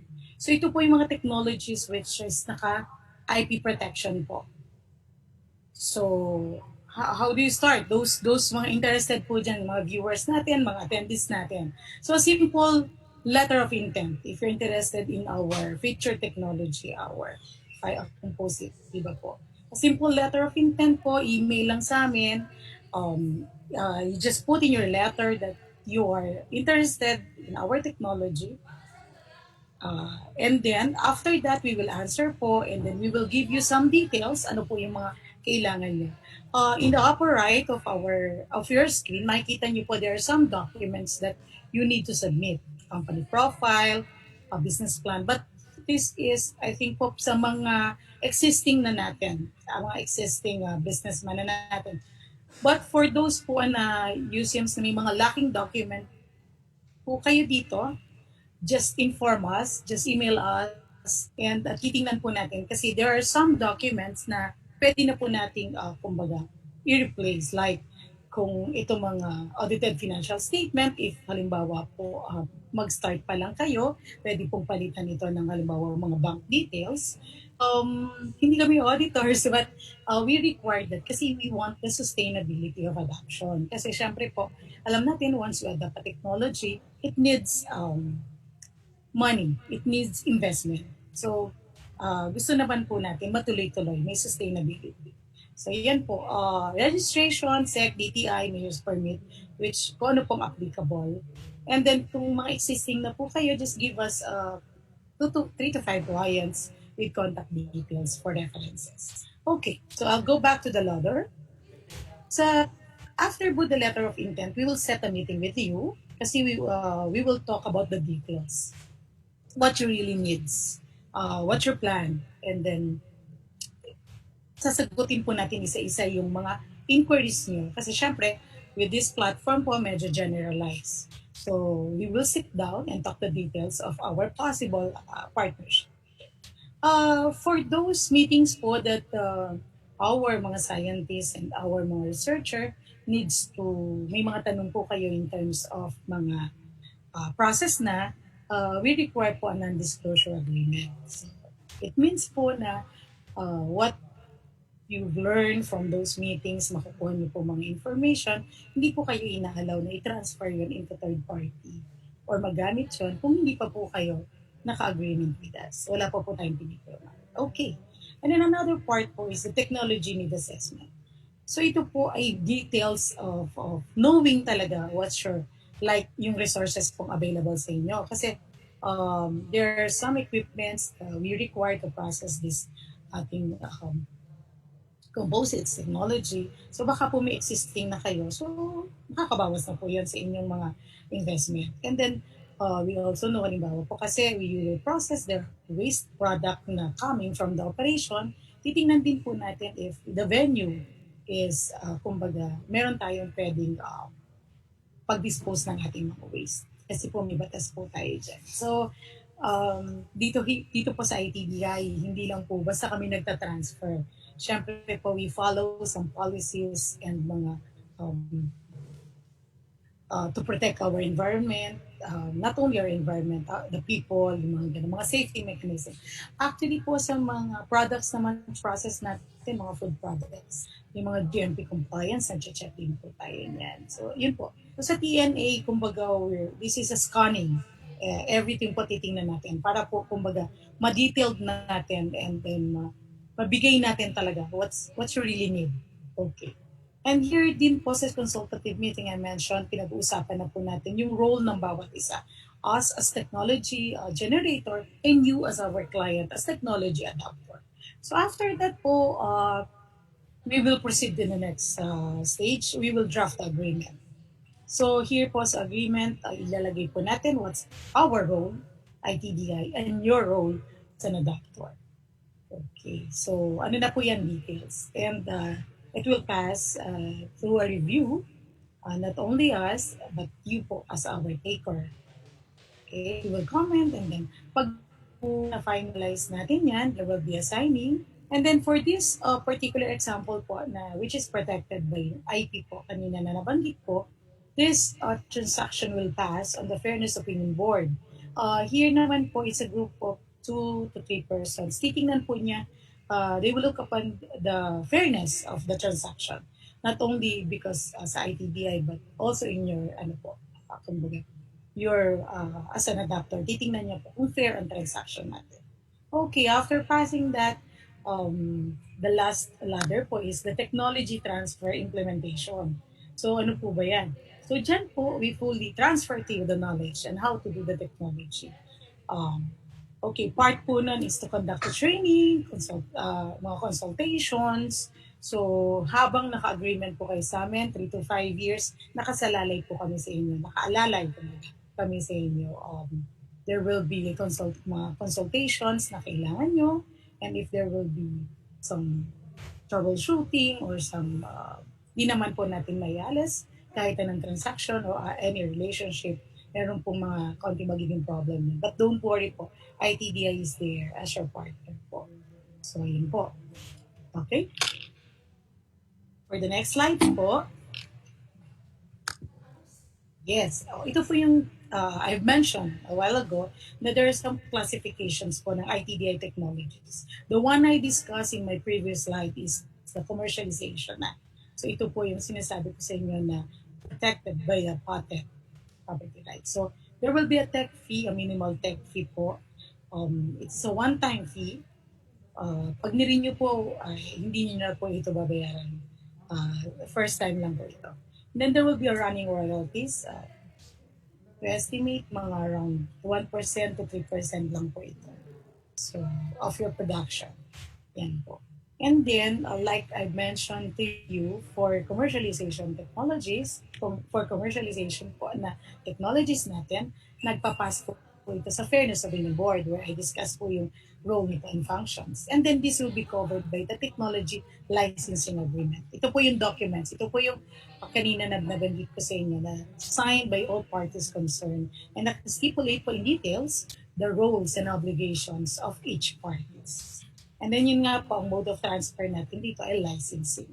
With the support I've discussed, like the trainings, consultations, advices, and yung mga test po which we have here in the Institute, meron pong mga, some of them are minimal, may mga minimal fees po, and some of them naman po ay, there are some agreement po with us na may mga kasama siya mga minimal testing fee with agreement po siya. Some are, you have to pay the minimum cost. Okay po. And then, allow me to proceed. May pre-commercialization po tayo. Ito po yung mga technologies natin na you don't want to full blast yung production. Like, sabihin ko, hey, ITDI, we want to have some products muna o produce that we can use into marketing. Mga marketing samples natin.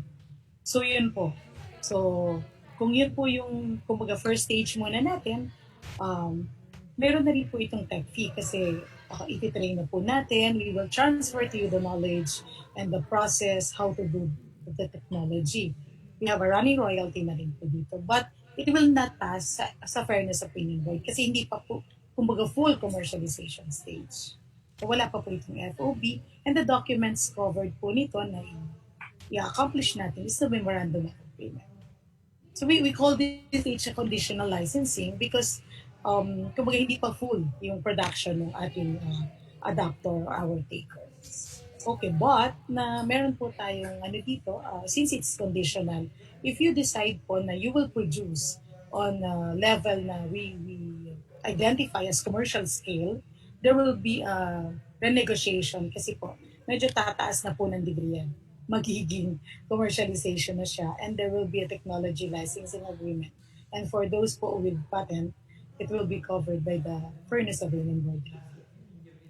And then, for the extension po, so ito po yung mga technologies natin na we transfer through trainings and seminars. Okay, so kasama din po dyan yung through technical services natin. So may technology fee din po ito kasi we-transfer rin sa inyo the knowledge through our trainings, but wala na po itong royalty, will not pass to FOB, and the agreement po is in terms of memorandum of agreement. And sometimes po kasi pag mga technical services, we have lang these documents and forms, so hindi na po talaga agreement ang kailangan. So, depende po. It needs, kung ano po yung kailangan for that particular partnership natin. Okay. So, the next naman po is the public pool. So, public pool. The name implies po, it's a free. So, especially po this year, sabi ko nga sa inyo, may pandemic tayo. We have those extensive kumbaga, mga webinars, mga through Facebook po, ma-avail nyo po yung may mga naka-featured technologies po kayo na just click it and mapapanood nyo na po yung mga process. But we want po to know pa rin, kumbaga, kasi pwede nyo na pong i-follow yun. But we encourage po for those mga interested to still inform us na you will, kumbaga, ipaprocess nyo yung mga technology yung natutunan nyo dyan sa mga Facebook, sa mga webinar, para po yung, we want still to, kumbaga, give you some info pa kung kailangan nyo and makatulong pa kami.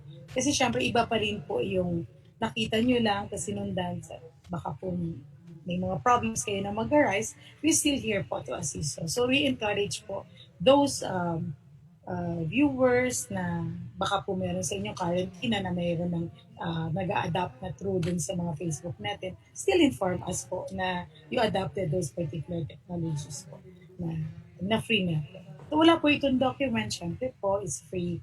And meron din po ang available kami mga print and like mentioned videos, mga publications po na pwede namin maibigay sa inyo. For free po, distribution. And then, I think this is the last, but allow me po to discuss sa inyo, medyo maikli lang, yung for further R&D natin. So ano ba ito? So ito po yung isa sa mga services natin, those mga who wants to make negosyo and na you want something in mind, yung meron kayo sa mind nyo na paano ba ito ginagawa? You have this raw materials, halimbawa na very, kumbaga, marami, very dominant sa lugar ninyo na hindi nyo alam kung anong gagawin o may nasa isip man kayo but you want some assistance in terms of R&D. So yun po ang isa namin services. So you can avail of our services. We call it further R&D We call it wherein we are covered by a memorandum of agreement.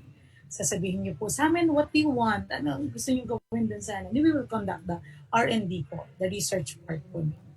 After po nung makonduct natin, meron po kami tinatawag na, siyempre we have the technology, we have the output out of that research and development. We will offer po yung technology natin dun sa ating partner cooperators. Ngayon, tinatawag po nating first refusal. Ngayon, in the event na ayaw niya pong i-commercialize, we will offer po yun dun sa mga interested na iba. So, yun po yun. Okay, so siguro marami po kayong tanong pero i-reserve natin yan sa Q&A later. So, I think that's my last slides. Okay po. I think ang last slides ko po ay, ayan, yung contact details po natin. Yan po yung aming director kanina who gave our, welcome remarks, si Dr. Annabel Briones po. Kami po ay located sa Taguig City, Bicutan. And then we have this website. Makikita niyo po sa screen yung itdi.usd.gov.ph wherein you can read mga mas detailed na information about our services, about our institute. And you can also contact us through our division headed by Amelia Florendo, or tsd@itdi.dos.gov.ph, or contact po yung numbers seen po sa screen nyo, 8837-2071, local 2265, or our cell phone number, 0917-897-9308. And for updates po, meron po tayo sa Facebook. And I want also to take this opportunity, meron po tayong Tech Negosyo na every Thursday, and continuous pa rin po ang airing nito, wherein doon po marami po kayong matutunan mga technology in focus for that certain every Thursday po. Okay, so I think this is the end of my presentation. And then reserve nyo nga po yung mga Q&A nyo later po before the end of our AM session. So Ms. Meg, thank you very much. I hand you over to Ms. Meg po, our moderator. Thank you and good morning po again. Thank you very much, Ms. Lee, for walking us through and our participants to the process of technology transfer. I'm sure that our industry participants are very much wants to know more. So if you have questions, you can just message our Facebook at DOST ITDI updates, or you can send us an email at tsd@itdi.gov.ph. So, all right, so you can just serve your questions later on. We will have our open forum, but we have just one more speaker for this session. And now that you have known what ITDI does, what the materials science division's products are, and you have known about our natural fiber thermoplastic composite, it is now time to hear the side of our adopter. So if you choose to adopt our technologies, ito po, isa na naming trusted partner sa hindi lang isa, kundi napakarami na po nilang technologies na naging partner namin and collaborator na rin. Nakarating na rin po sila sa Marawi for our one of our projects there. And to give his experience about working with ITDI and its technologies, we have the Sales and Marketing Manager of the Manly Plastics Incorporated, Mr. Jonathan Ko. A virtual round of applause for him, please. Sir Jonathan, good morning. Hi, hello everybody. Good morning. Thank you for allowing me to speak to you this morning. Let me just see how I can share this.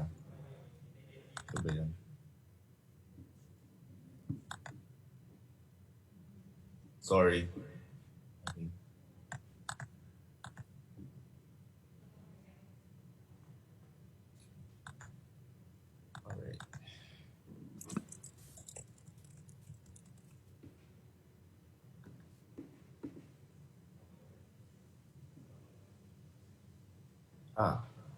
Okay. I think it's better if you just open my presentation. Okay, sir. We'll share on our end. Okay, thank you. All right. So once again, thank you so much for having us with you this morning. My name is Jonathan Ko. And yeah, this is our family business actually. So when they say I'm the sales and marketing manager, it's really more of an all around position. Like in this case, this is more technical development and product development. So I'm here to talk to you about our experience with working with the natural fiber thermoplastic composites. Um, I guess I'll also touch on how is my experience working with the DOST ITDI later on. But first, I'd like to give you a short background on who we are and what we do. Next slide, please. Okay, so we started our operations in 1964. It was started by my grandparents in a shop front in Chinatown. And so since then, we've grown to seven factories, 1,500 people, and yeah. So over the last 56 years, we have 4 core competencies. Number one is the industrial design for plastic products. So our engagement with customers start with the idea of what they would like to produce. Next slide, please. So yeah, next slide. Then we do the mold fabrication. So the injection molding process that Doc Maris was talking about kanina, this is something that we do in-house, no? The molds for yung injection molding process. Next, please. Next slide. And then we also do the injection molding. So we do the mass production of it. Next slide. In terms of manufacturing engagement with clients, we have 2 business units. No? One is we do toll manufacturing. That means exclusive production for a particular client. So in our 56 years, we've done appliances. We currently do automotive also, beverage, cosmetics. We've done toys. We used to make parts for Barbie when the Mattel Corporation was still here.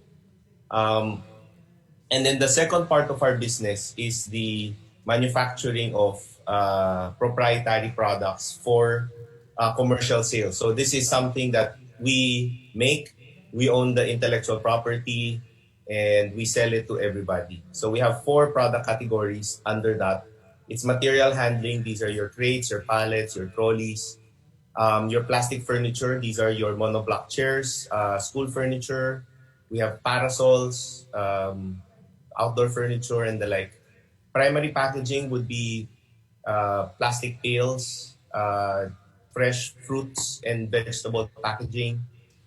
We also do PET bottles and other things.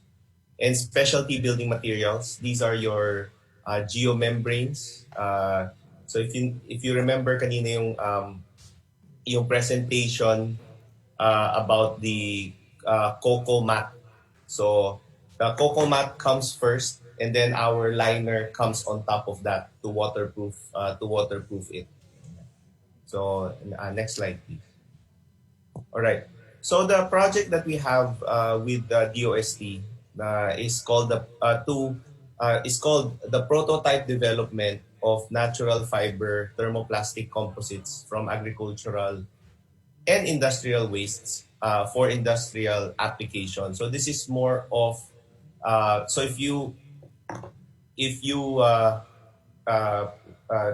think back to Doc Maris's presentation kanina, so a lot of the work that they do is on a lab scale. Okay, it's very controlled. And the quantities are quite low, no.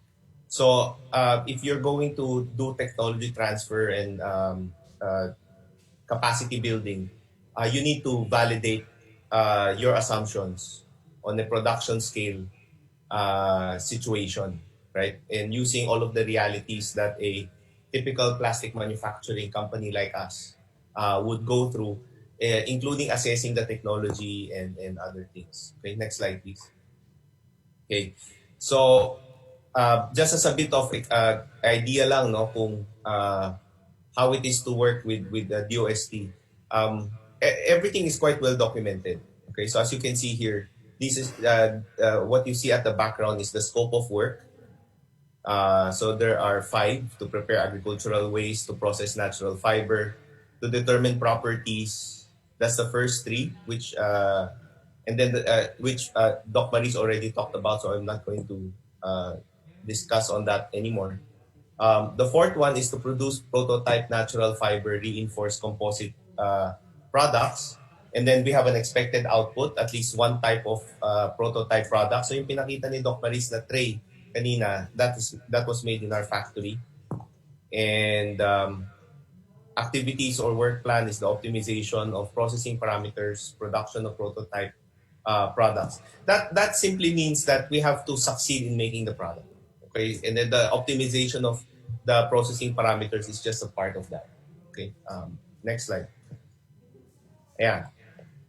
So this was our experience with them. So they sent us the compound. These are the breakdown. So we tested 3 materials, 30% cocoa and 70% high density polyethylene, 40% native and 60% high density polyethylene, 30% Virginia tobacco, and 70% HDPE. Next slide, please. All right, so sa technical experience, when we do technical assessment, we follow, next slide. Yeah. When we do technical assessment, we follow a 5M model. Okay, 5M means the 5 factors of manufacturing, which is the man, machine, the production method, the mold, because we're in injection molding, so mold is a big part, and the material that we're using. So next slide, please. All right, so on the man part, there's really not much effect due to material being compounded already. Now, why do I say it's material being compounded already? If the material were to come to us in the state na galing doon sa sawmill or doon sa coconut processing facility, it would be a totally different situation kasi it's a fire hazard and all of these things.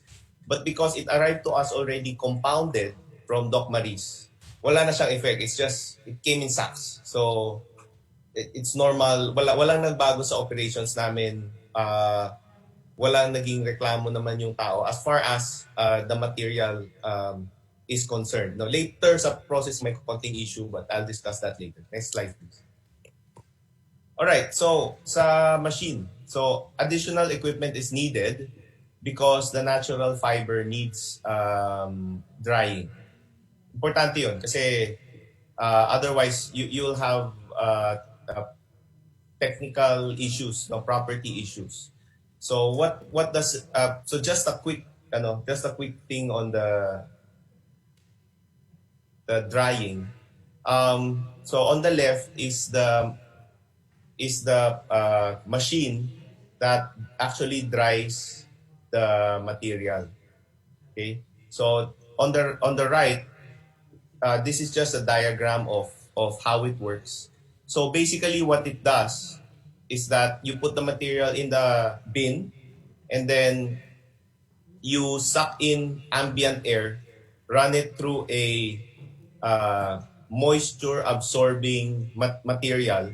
It's called a desiccant to remove the moisture, and then you pump that dry air up through the material, so it sucks up all the moisture, and then you take the air, the blue line, it goes back to an exchange system that dries the material, dries the air again, and the process goes on and on until you reach the target moisture level.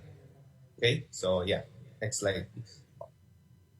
Yeah, so this basically just talks about it in more detail, but I already discussed it, so we can move on. Next slide. So method, right? Need to manually eject the product by the operator using a tool or hand, if possible, no? and then there's an additional 5 to 10 seconds of cooling time. Depends on how difficult it is to eject the product. Now, so if you're paying attention kanina no, dun sa presentation ni Doc Maris, this is the opposite of what Doc Maris was talking about. And let me just explain what that is. And this is why it is very important to have a production person component to it. When you do what Doc Maris and her team are doing is on a lab level. So actually, I've been looking into this technology for 20 years already. The things that Doc Maris mentioned, actually, tama yun. Tama yun. But that is, as I said kanina dun sa 5M, di ba? That is just the material portion. That is just the material portion. Alright? So what does that mean? That means that you need to calibrate all the other four factors of production: man, machine, mold, and then method, to maximize the full potential of the material that you're using. Ganyan yan. So that's kind of my job. I'm a plastics engineer by training. So that's what I do. I take a material and then I figure out how to bring out the best out of this material by adjusting all of the other properties, all of the other factors of production. I also do the opposite sometimes. If the goal is to maximize the output of the machine, then everything else may be adjusted. Then I focus on that. Ganon. So in this case, kaya nagkaganyan yan is because the mold was already made and it was not made to use this material. Okay? We have molds that can use 100% yung material na dinevelop ni Doc Maris. We can make it. No, we can make it with our new molds. I think kaya siya and magiging totoo itong mga sinasabi ni Doc Maris. When I say it can be translated, I should say, into the production benefits. Okay? So, yan yung mga realities ng production, which is why I think they wanted me to talk to you this morning. Okay? So, the method, yan yung naging result. But it's nothing that cannot be overcome if we adjust certain aspects of the production parameters. Okay? Next. Next slide, please. All right, yan. Moisture in the natural fiber. So sa molds, sa injection molds, no? Moisture in the natural fiber causes some surface rust on the mold. Ayan. So in the process of manufacturing it, all right, you run into some issues. So surface rust is nothing serious. You just kuha ka na sandpaper mo siya, mawawala yung rust. So ganun lang. This is just something na I'm letting you guys know how important it is to have the material very, very, very, very dry. Okay, next slide. Next slide, please. All right. Okay. Now let's talk about the material itself. Right?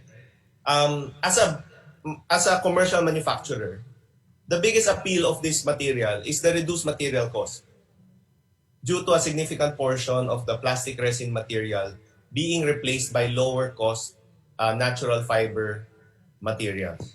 Yan. That's the business aspect of it. No? I don't know what the commercial prices of the different natural fibers are, but yeah, it's a nice substitute or a nice filler.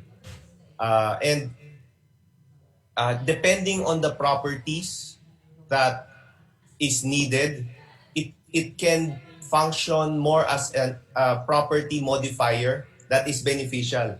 Kasi ang conventional thinking kasi pag filler, ang conventional thinking is it goes parang pampamura lang siya ng product and therefore it's quite low value. But again, that's why it's very, very nice to work with very smart people like Doc Maris and the DOST is because they can say, no, no, no, no, it's not that. It's not just a filler. It's actually a property modifier. So remember, we're also a product design company. So we can design to certain properties. So if, for example, this material results in a higher stiffness of the product, then we can think of products to manufacture where stiffness is higher in the priority, in the order of importance. For example, furniture. Diba? You don't want to sit on a furniture na masyadong wobbly. So stiffness. So that is a candidate for us to try. Diba? So yeah. Then next point is reduce residence time. Residence time is the time it takes, the time the material stays in the machine being heated. Okay, around 5 minutes lang. So there's a shorter amount of time. Ito na yung problem kanina with the man. So when we started processing the material, actually ang bango-bango niya, yung factory namin ang bango. Amoy kape. Okay? But then parang kape, pag sinunog mo ng sobra, in-overheat mo yung kape, mag-aamoy sug. Okay? So medyo, it's a processing issue we can, that can be overcome. Alright? Next slide, please. Okay, marketing experience. So actually, a big part of my job is business development and sales, sales and marketing. So now the biggest selling point from a marketing perspective, and nasabi na to ni Doc Maris, is the environment friendly or environmentally conscious buyer.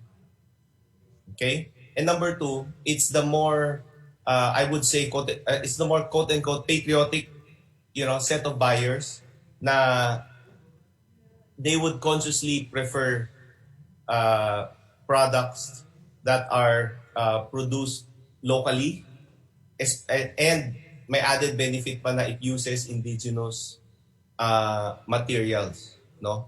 So it's a very interesting story to tell the consumer.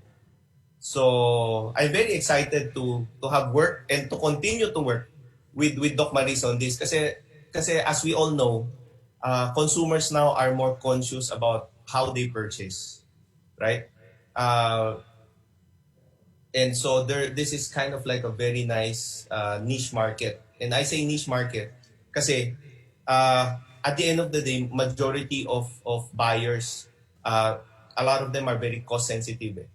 So nakakatulong pa nga ito, no? But we need to engineer it so that we don't compromise on the properties of the material. So a lot of adjustment still needs to happen after you've proven that the material can be injected. All right, next slide, please. All right, so keys to success and next level growth. All right. This is more on the specific matter of using natural fiber. Okay, predictability of supply. That's such a big thing. Kasi when I do my work as a plastics engineer, it takes a lot of time and a lot of money. And so when we develop a process, a recipe, na match na lahat ng 5 M's, it's very costly to change it pa. Okay. So the availability of supply has to be predictable.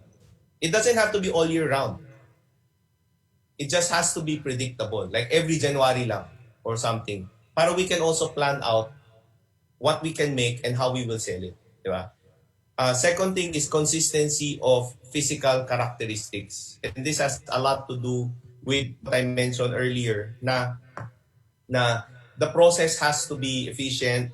First, the process has to work. The material has to work, and we've proven that, no, with our collaboration with Doc Maris and her team. The next thing is, okay, so nag-work na siya. It has to consistently be that property. The properties have to be consistent, within tolerance, predictable, so that we don't have to keep changing, the way we make our products. Second thing, support or incentives to develop products using indigenous material. Okay? As our moderator, as our host has mentioned, this is not our first time. I truly enjoy working with the DOST people. They're very smart and they're very committed to what they're doing. So, research collaborations such as our project. Okay?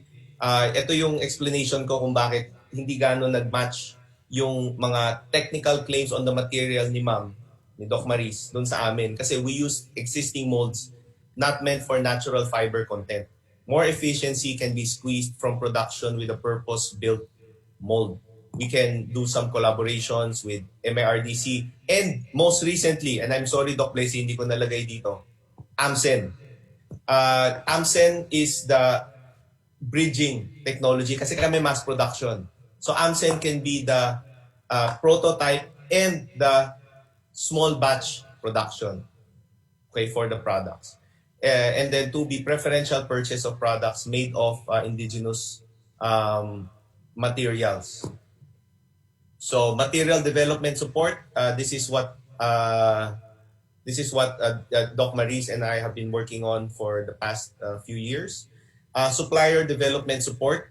So once we have the material, then there needs to be a mechanism for equipping the suppliers of the native fibers and the other parts of the supply chain so that they can provide a consistent material predictably, consistently.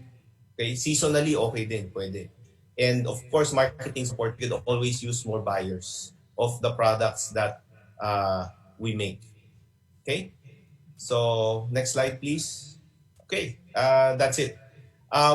In closing, I just like to say that as a parang reaction lang. Baka kasi meron tayong mga viewers na mga SMEs na they're thinking of this and then baka nakaka-overwhelm yung requirements. Okay? My advice to you is take it step by step. Makipag-usap kayo sa kanila. These are very nice, very welcoming people. Don't overthink it. Just reach out to them, talk to them, and then see how you can work. And the final thing I want to say is this, because I've worked with them for quite some time, and I think this is from a business person's point of view. The relationship with ITDI DOST is only a piece of the overall business puzzle. Okay, it is still up to the entrepreneur, it is still up to the business owner where to place that piece in the overall business puzzle. Okay, they are very smart people, no? But then what they provide is not the complete package. What they're providing is the technology. It's up to business people to wrap that technology in a business model. Ganyan. And if you do that very, very well, I also do sales. So I meet a lot of successful businesses na natulungan ng DOST. And they're very, very inspiring. And I hope you get to meet some of them kasi talagang nakakatuwa. And we are also a testament to that. We've been a beneficiary of the knowledge and the collaboration na meron with DOST. And I look forward to working with them for many, many more years. Okay? Yun lang. Maraming salamat. Thank you for the time. Thank you for listening.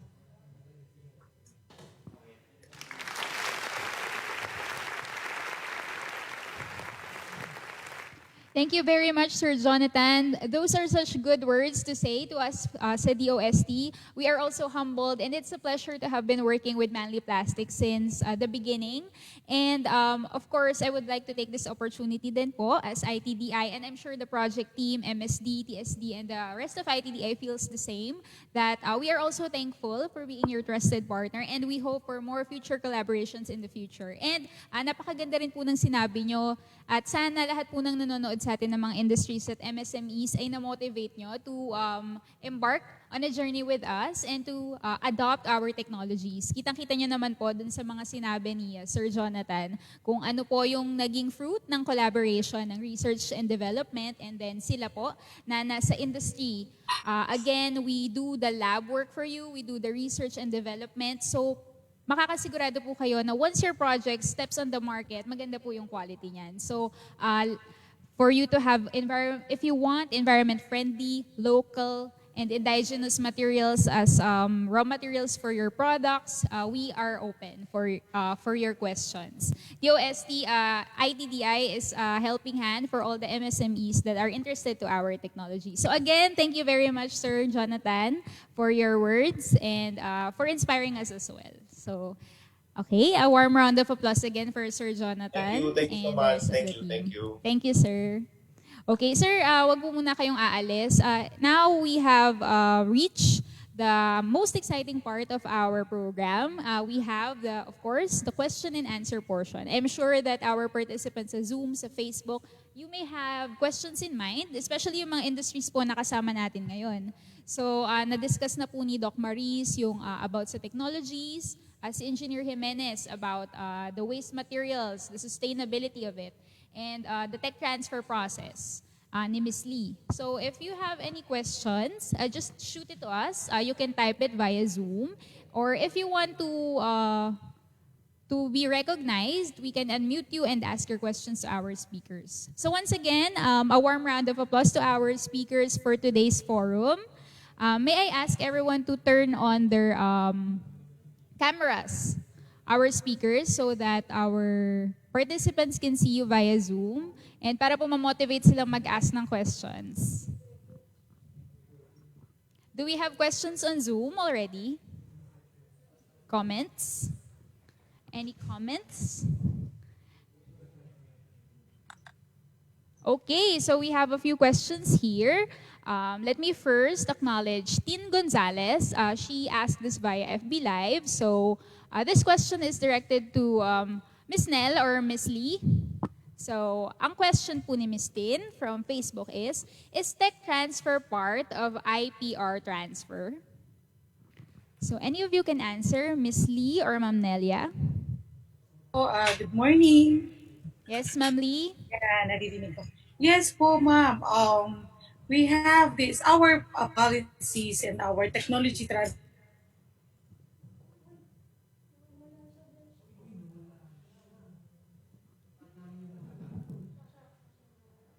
I guess Ms. Lee just lost connection. So is Ma'am Nelia there?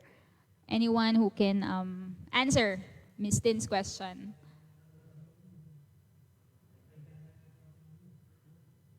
Okay, let's wait for Ma'am Lee to establish back her internet connection. Again, nabanggit po kanina yung tech negosyo. So if you are SMEs that are interested in our livelihood technologies, hindi lang po kasi material science ang meron ng ITDI. We also have food processing, environment and technology, chemicals and energy, packaging technologies that can be adopted for you. So just go on Facebook, just type in at Tech Negosyo. Tapos mapapanood niyo po ang aming mga episodes. Hello ma'am, you're back. Yeah. Sorry po, nagkaroon lang ng technical problem with laptop. So ma'am Lee, give it away. Like what I've said po, Like what I've said po, our technology transfer mechanism is guided by our RA 10055, which is kasama po doon yung ating intellectual property mechanism. So, yun pong batas or our Republic Act is ginagawa po natin siyang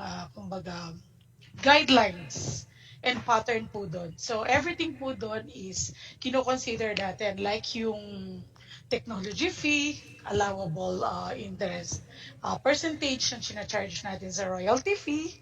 So guided po yun ng lahat. So it's patterned. And we have also some other policies within ITDI wherein we design po and we implement po. Kumbaga, there are some policies pa rin po na kumbaga guided yan. Like, we identify what's the public good is, we identify po yung mga technologies for commercialization. And we have also this mechanism na we itong readiness level po ng mga technology natin. So guided po tayo ng mga ganong kumbaga mekanismo and ganong mga policies for us to commercialize our technologies. Yun po. Thank you.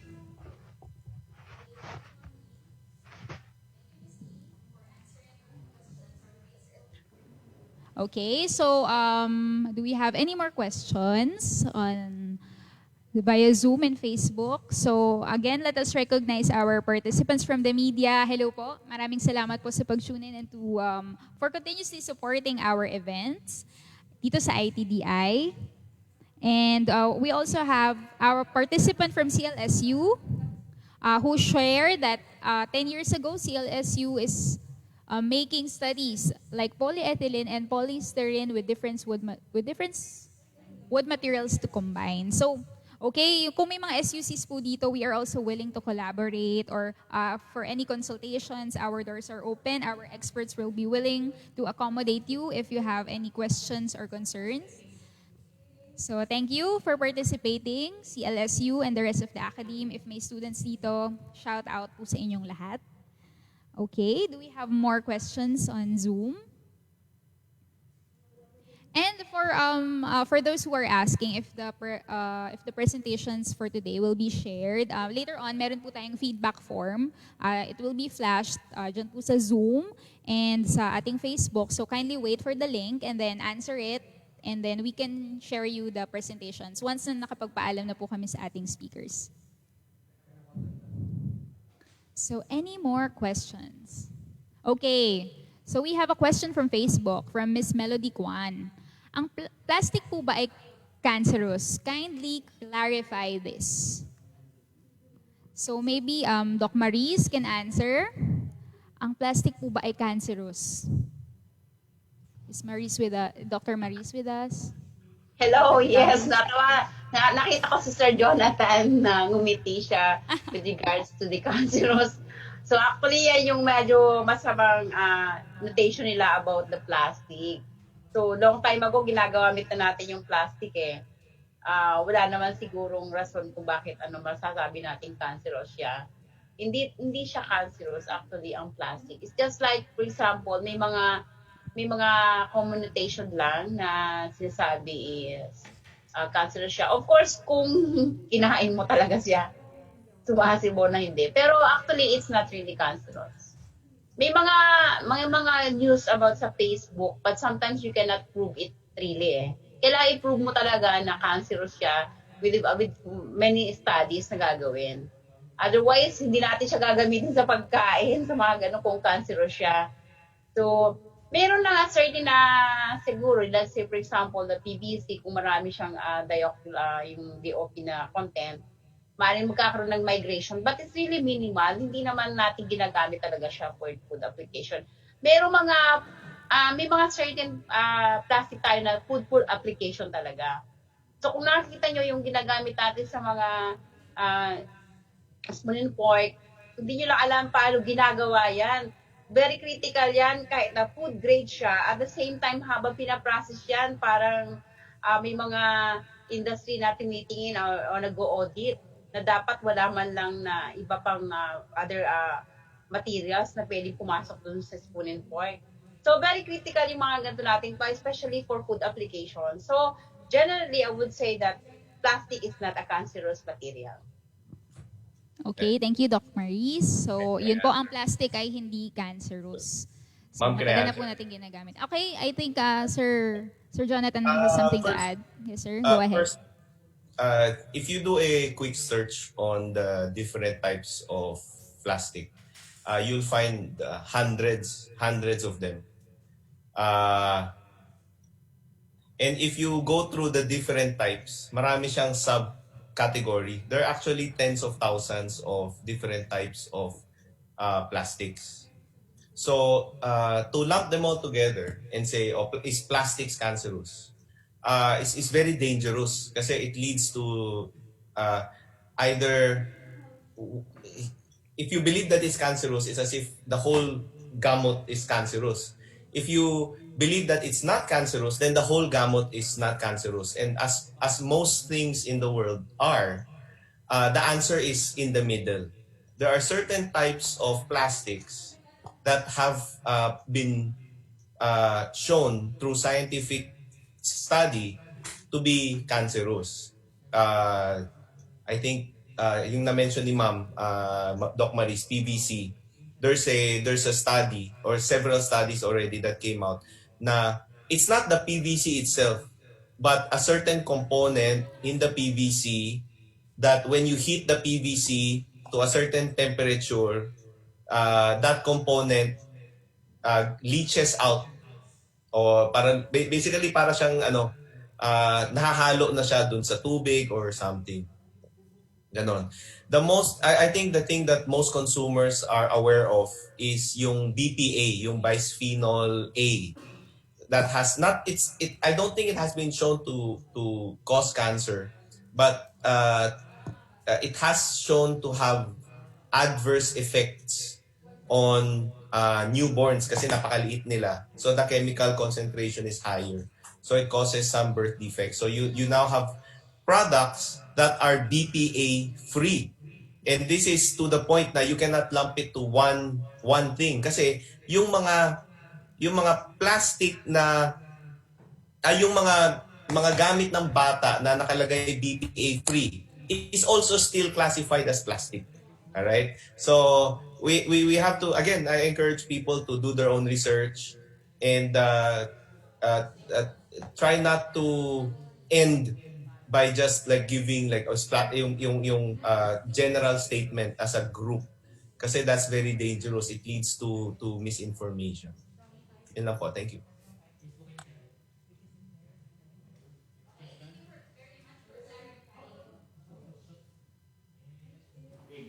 Okay, thank you very much, Sir Jonathan, for clarifying that. Another thing, our friends from EBD is also in the chat box. And sabi po ni Sir David Herrera from the Environment and Biotechnology Division, plastic is only cancerous if we burn and inhale them. So, yun po, yun ang reason. So, if a plastic per se, like what Sir Jonathan has said, hindi naman po ito cancerous dahil for so long we have been using this. And there are other factors that may affect yung cancer po. So, okay, so I hope we're settled with that. We have another question from Facebook.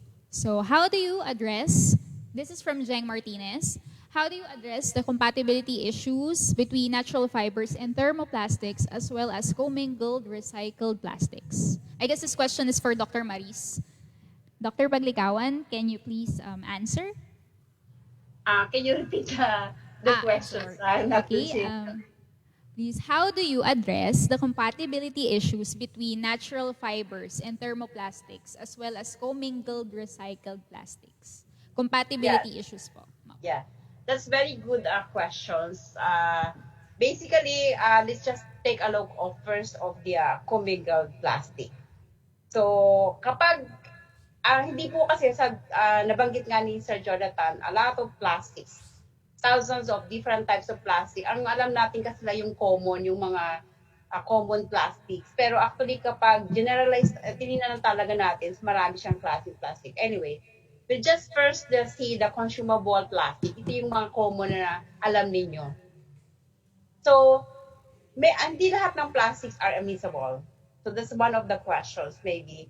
Hindi pwedeng magkasama ang polyethylene terephthalate or PET bottles, yung ganon, yung PET and also the polypropylene or PET and the PVC. So hindi sila pwedeng mag-mix. They are immiscible. So when we say commingle kasi, it composed of different compositions. Meron yung polyethylene, meron polypropylene, or maybe polystyrene, or maybe meron siyang other types. So, there is also a solution for that to make it compatible. Same thing with inorganic. Organic kasi yung ating the same organic, but iba yung non-polar and polar yung material natin. So, they are not really compatible. And we need there are several methods. We can give you something like, you improve the surface of the material, like for example, the natural fiber. Pwede tayong magkaroon ng surface treatment to make it more compatible with the polymer. Or the other thing is a lot of surface treatment. Meron tayong sodium hydroxide, whatever, permanganate, a lot of development on the surface treatment of the natural fiber. Another thing is you add a kind of compatibilizer. So yung compatibilizer na yun, siya yung mag-a-act as like a linking between the polymer and also the natural fiber. Same thing with the commingled. Kapag commingled siya, which means they are immiscible. Hindi sila pwedeng maging miscible. They may be physically miscible during the mixing, during the compounding, during the melting. But basically, the mechanical properties hindi na maganda. So it will degrade the material. Anyway, you can add a kind of compatibilizer. It can be a lot of compatibilizer ang pwede gamitin. One of them is called maleic anhydride. It's a chemical component that it acts as like a linking between the fiber and the polymer. Or it's also possible commingled, like you add PE and then another polystyrene, or those two polymers that are not compatible, you can add a maleic anhydride. It has a kind of resin na meron carrier siya. It can be the carrier of polyethylene, maleic anhydride. It can be PP, maleic anhydride. It can be a SEBS, styrene, ethylene butadiene styrene, maleic anhydride. So as long as there's a link between the two polymers, pwede mo siyang gamitin. Similarly, also with the natural, with the fiber. Any fiber, it's also possible to use that one. Anyway, that's possible for, that's the reason why we're able to produce a very good mechanical properties between our commingled polyethylene, the commingled composed of polypropylene anyway. And then we add another additives to combine to make a good linking between the fiber and the thermoplastic. So naglagay kami ng maleic anhydride. Of course, depending on the amount niya. So I hope I was able to answer your question. Hello. Okay. Thank you very much. May I say something? Okay, sir, go ahead. One thing lang. So for those of the our audience members na nanonood, this is an example of how research and development institutions like DOST can help industries like us. Kasi from our perspective as a business, doing research like this will not make sense. Yung figuring out the material, kasi kami ay plastic processor. So, and then si ma'am is a materials scientist. So napakaganda talaga ng collaboration. Kasi yung mga material centric problem, sila yung expert. Yeah, I just wanted to say that maybe we have some guests na nagwo-wonder paano ako lulugar dito sa ITDI, sa DOST. This is one exact example na it could have been reverse na we go, like companies like me go to DOST na let's say, alam mo, meron kaming kliyente na gusto bilhin tong product namin pero gustong lagyan ng konting gimmick. So gusto nila lagyan ng organic waste o yung natural fiber waste. So kung kami lang gagawa nun, we won't be able to do it well. 'Di ba? But because of institutions like DOST, yun yung collaboration na, yung pala malic acid, or I don't even know what that is. 'Di ba? But yun yung solution, and then our test proved that. So yun na, I just wanted to highlight that to give an example to our viewers. Okay, thank you very much for your insight, sir. Again, this is a testament of how research and the industry works. Kasi, of course, industry is very much focused on the sa pagkita, sa mass production. Siyempre, medyo mahirap na yung research kasi yun yung expensive part, di ba, sir? So, kami sa DOSC, we can do that for you. So, if you choose to be our collaborator or partner, we can address your needs, you tell us your gaps. Actually, yung gamit, the biggest thing dyan, ma'am, yung access to the equipment. Mm-hmm. Kasi yung mga equipment nyo dyan sa ITDI, no way maging feasible sa amin bilhin yan. No way. Kasi hindi nagagamit eh. Talaga yan ang maganda talaga with the collaboration. The access to the scientific equipment na businesses like us, it will never be feasible. I will not say never, but it's highly unlikely to be feasible for us to buy it on our own. Yes, okay. Thank you, sir. Thank you very much. So, okay, we have another question. Punta naman po tayo sa Zoom. So, we have addressed questions. Very active po ang ating participants. Do we have questions from Zoom? Okay, so we have Philippine Event News TV from Ms. Shane Pe. Okay, this is a big picture question, so anyone can answer. I think Doc Maris could answer this question. How does this technology change the world? How modern technology is helping various industrial sectors to advance? So anybody who can give us the question is from Ms. Shane Pe, Philippines Event News TV. Doc Maris or Sir Jonathan can answer. May I go ahead or okay yes, now? sir. Go ahead. Go ahead po. Okay, so thank you for the question, Shane. No? How does technology change the world? Actually, very broad. If you mean how does this technology change the world? I can give you a concrete example. But hindi ito fiber kasi on the early stage pa lang to ng development. So let me give you an example from another project that I'm working with. But it's in the same category, and that category is waste, no? And I'm talking about yung mga single-use sachet na ano. So we take the sachet and we make durables. The same products na pinakita ni Doc Maris, we can make out of single-use sachets. And just a short plug, it's called Sentinel Upcycling Technologies. Anyway, thank you for plug. So let's talk change the world. My answer, maraming sagot but ang mention ko na lang is how does it help the poorest of the poor? Kasi ang sachet, ang bumibili niyang karamihan are poor people kasi that's the only thing they can afford, di ba?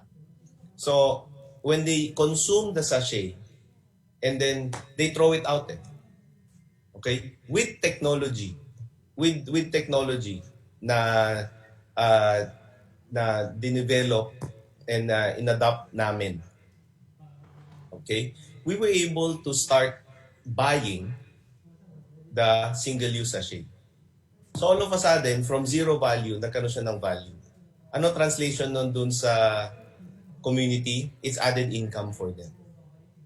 Right? So if you scale, so it changes that person's life for the better. Right? And what is the world? The world is just one person multiplied by 7 billion. That's the world. So if you change one person's life with the technology, so that's an example. Yeah. Okay, thank you very much, Sir Jonathan. Okay, pang Miss Universe yung question na yon. So, ayun, napakarami pong pwedeng maging effect nitong technologies na to once we use it and it has been released to the market. So, I hope that answers your questions, Ms. Shane. Thank you very much for your question. So, again, we have another question from Anthony Cabrera of Zoom. So, this is for Sir Jonathan. Did Manly test and compare the physical characteristics of the fiber-induced product versus pure virgin resin product? Does fiber improve the strength or rigidity of the end product, proving the DOST expectation? Thank you. So that was a lot. Did you get it all, sir? Yes, it's here naman. Go ahead. Okay. Did the fiber improve the rigidity? 100% yes. It did. Because that's what fibers do in general. Whether you're talking about carbon fiber, glass fiber, the fibers improve the rigidity. So yes, it does prove the expectations of the DOST. Now, yung strength, did it improve the strength? Impact strength from our testing, no. Okay? Now, there are several issues doon because again, the mold was not designed to accommodate the fiber. So, masyadong malkitid yung yung walls, yung thickness nung tinry namin na tray. So therefore, yung fiber hindi even yung kanyang dispersion. Hindi even yung kanyang dispersion doon sa product itself. But I am confident kasi the literature is there. I'm confident na if we again balance out these 5 M's, no, man, machine, mold, method, and material, we can achieve improved strength, no? Ang hindi pa lang namin natetest actually is the strength to weight ratio. Kasi factor din 'yun eh. I mean, you can have a very very heavy product and yung strength niya talagang napakataas. So it's really the strength to weight ratio. So ongoing 'yan, hopefully matuloy na. Medyo na-delay lang dahil dito sa pandemic eh, pero sana matuloy.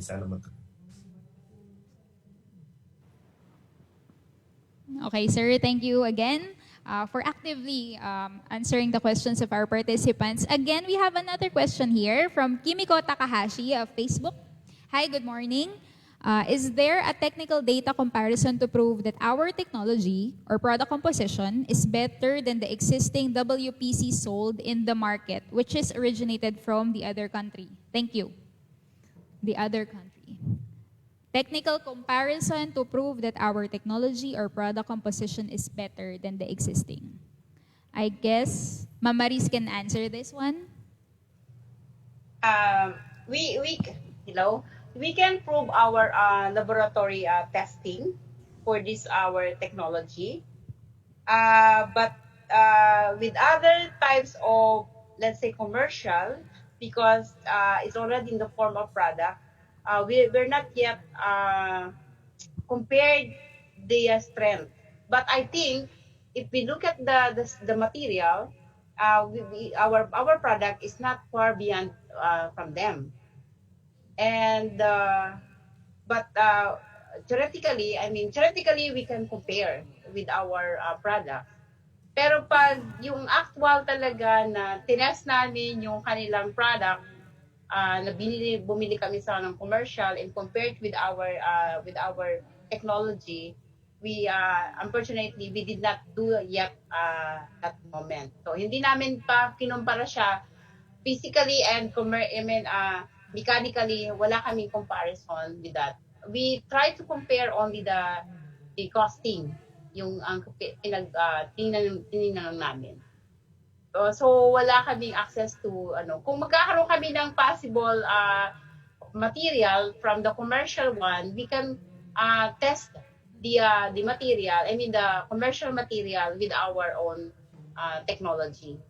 Pwede namin ikumpara yung dalawa. Pero at the moment wala akong hawak na concrete data that our materials, the properties of our materials is similar to that one. Pero kung titingnan natin yon in terms of the compositions, is almost, I think hindi nawawala, our technology is almost comparable with them.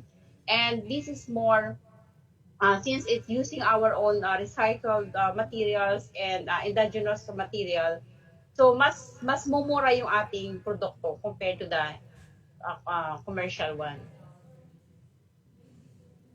Okay, thank you, Doc Marie. So, wala pa po tayong studies doon. I think this is a good research problem. If Kimiko is a student, maybe pwede itong research problem for a thesis or something. And I'm sure Doc Maris will be very much willing to accommodate any research interests. Right, ma'am? So, thank you for your question, Mr. Kimiko Takahashi. So, we have one last question. Again, from Ms. Jeng Martinez from Facebook. The comparisons mentioned in the presentation are usually between the pure thermoplastics and the reinforced natural fiber composite. How does it compare with synthetic fibers in terms of performance? Again, Doc Maris, I think that's for you. Okay. That's a very good question. Mm-hmm. We have some experiment or research that we use synthetic like do you mean yung glass fiber or fiberglass? So may mga our natural fiber is a little bit comparable with the synthetic. May problem lang tayo with using the glass fiber, especially with using the thermoplastic composites. Kasi pag gumamit tayo ng thermoplastic composites, dapat yung material natin ay in the form of powder. So as you know naman, yung glass fiber is really made of glass. Glass talaga siya, which is the composition of the glass is just the same as the glass fiber. Magkaiba lang yan ang process na ginawa. So, do you think makati yan? So, kahit yung in the form of fiber lang siya, pag hinawakan mo na yan, kung very sensitive ang skin mo, mangangati ka. And the more it's more dangerous or more hazard sa human kung naging powder siya. So, although we have some research, we can compare our research to the natural fiber and the synthetic. But alam naman natin kapag synthetic, very precise yung kanyang size, very precise yung kanyang mechanical, yung kanyang properties compared to the natural one. Kasi magkakaiba yung mangyayari mo, merong mga study kaming ginawa din na different particles, the lower the particles, the smaller the particles, medyo gumaganda yung mechanical properties. So maganda rin yung homogeneity noong process compared to the So itong natural fiber and then with the synthetic, I think pwede natin i-compara na magkakaroon sila ng almost the same, very similar because in our research, tumaas yung mechanical properties namin except a little bit about the impact properties. Sama yung si Sir Jonathan, medyo may problem kami sa impact properties, which is natural dito sa a kind of natural fiber. Hindi lang naman to comparing to the other types of the fiber. Kahit din sa ibang studies na ginawa nila abroad, yung impact properties is naapektuhan, but the rigidity and the strength is improved. Nag-i-improve yun. So again, kapag kinumpara natin yung natural with the synthetic, although medyo maganda yung results for the synthetic one using the glass fiber, pero medyo humahabol ang natural fiber. That's the point. Especially if you have a very good compatibilizer. Kailangan meron kang additives na ilalagay to improve the mechanical properties. Not only the reinforcing materials, but also the interfacial interaction between the fiber and the matrix is very important. Kapag wala kayong ganon, hindi magiging kasing ganda ng synthetic yung magiging output ng inyong product. So, nasa technique din and also the compositions. That's what we can derive a very good or similar to the synthetic fiber. Okay, thank you, Dr. Maris, for answering that question. So, very comprehensive answer. Thank you, ma'am. So, again, as I've said, last question na, but our participants are very much alive and has a lot more questions for our speakers. So let me have this question from Joshua Tan from Zoom. How is the situation of the logistics and consistency of the particle size for wood/plant fiber for a Philippine source material? These are one of our issues for compounding WPC and related materials. Logistic and consistency of particle size. I guess this is for Dr. Maris again. And perhaps if Engineer Jimenez is still here, he could add. Regarding the situation, again, the question is about the situation of the logistics and consistency of particle size for Philippine source materials. So I guess ito yung sa tibay, ganun. So, No. I Doc think Maris? it's more on the particle size, more on the consistency of the particle size. I think maybe Engineer Jimenez can help me or assist me to answer especially on the part of the reinforcing material. Kasi in the case of the particle size ng wood, ayun eh. So, most likely, he can also give more information on this matter. Sir, is Yes. Engineer Jimenez still with us? Yes, yes. Yes, Mr. sir. Willie. Go ahead, please. Okay. Regarding the issue on the logistics and consistency, right now we don't have let's say a small company that are processing these fibers as reinforcing material for the thermoplastics. Kasi right now these are waste materials that are being dumped, let's say by a wood factory or a furniture companies. But if we would find a value, if we would add value to it, let's say gagamitin na natin siya for reinforcing thermoplastics, then these companies may find ways to do additional processing and then sort the material and then screen them properly to various mesh sizes, because based on our study, there are just certain particle size that are suitable, let's say for wood plastic composites. Hindi pwede yung sobrang laki ng particle size dahil maglaklag yun sa nozzle ng inyong extruder or injection molder. So there are certain particle size that are feasible. So siguro the next thing na spin-off business na makikreate nitong project nito is that magkakaroon maybe a small community, like let's say yung processor ng mga coco coir or yung processor ng, let's say sa north, yung tobacco plantation, pwede yung mga small communities, they could acquire machineries and then process natural fibers according to the requirement of the plastic manufacturer who would venture into making wood plastic composites or natural fiber thermoplastic composites. So that's it. You, sir. I hope that answers the question of Joshua. Thank you for your question. So our last one, I believe this is the last one, from Anthony Cabrera from Zoom. To what extent does DOST collaborate with DTI in creating incentives and programs to support the ecosystem between market and new technologies? Perhaps Ms. Lee or Ms. Snell can answer this question. Okay, thank you po for the question. Again, good morning.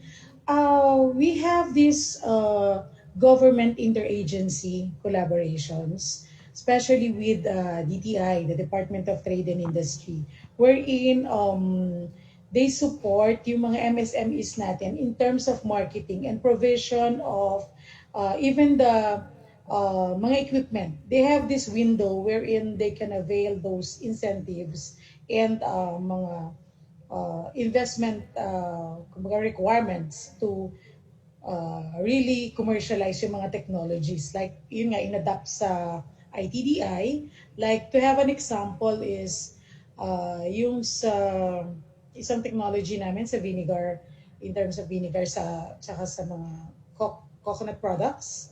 So we have a meeting with this San Pablo cooperatives wherein yung technology po ay galing sa atin and some of the equipments naman ay coming from the DTI sa investment package ng DTI. So with that collaborative efforts, nagko-complement po ang mga efforts natin and our mga available resources in order to commercialize the technology na they adapted. Thank you.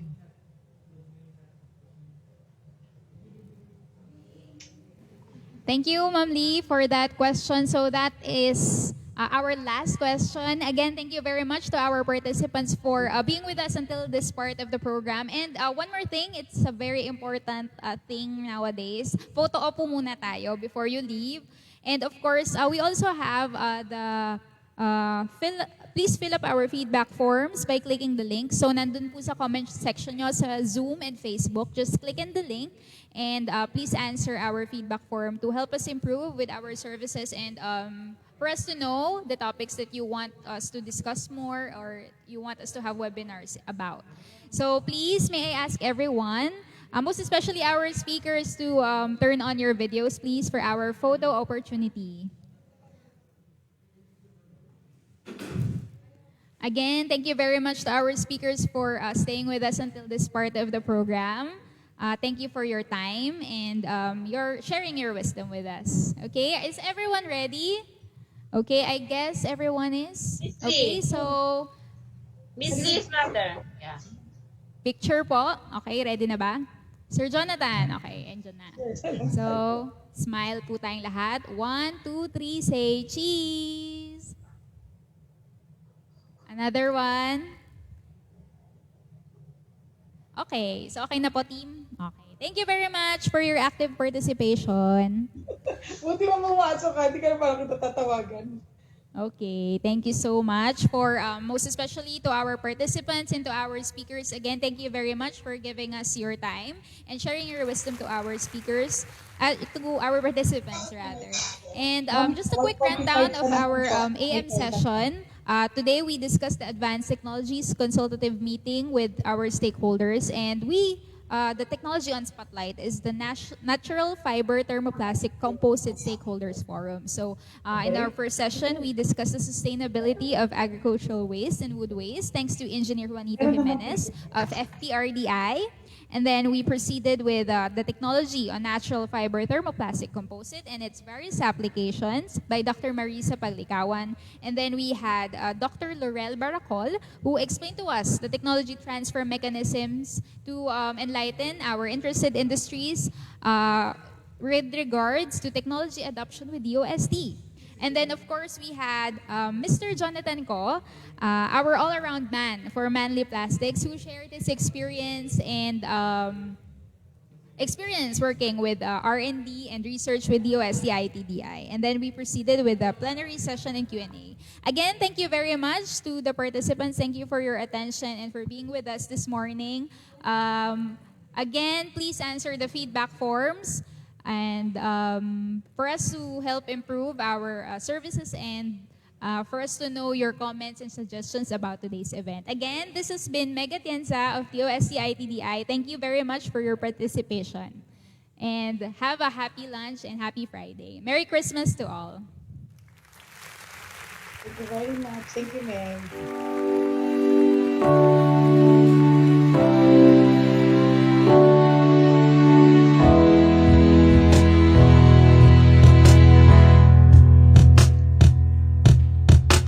Tumikilaot na ang manok, hudyat na ng pagpasok. Paglilingkod na walang kapalit, sa bayan ng aming hatid. Tara na, kaibigan, huwag kang magpaiwan. Gamitin ang dunong bansa'y susulong. Ating abutin ang pangarap liwan sa pamamagitan ng agham. Ang kaunlaran ay makakamtan kung lahat magtutulungan. Tara na, sama-sama itaguyod ang siyensya. Maayos na bukas para sa Pilipinas. Kami ang Kami ang PPP! Kami ang FAP!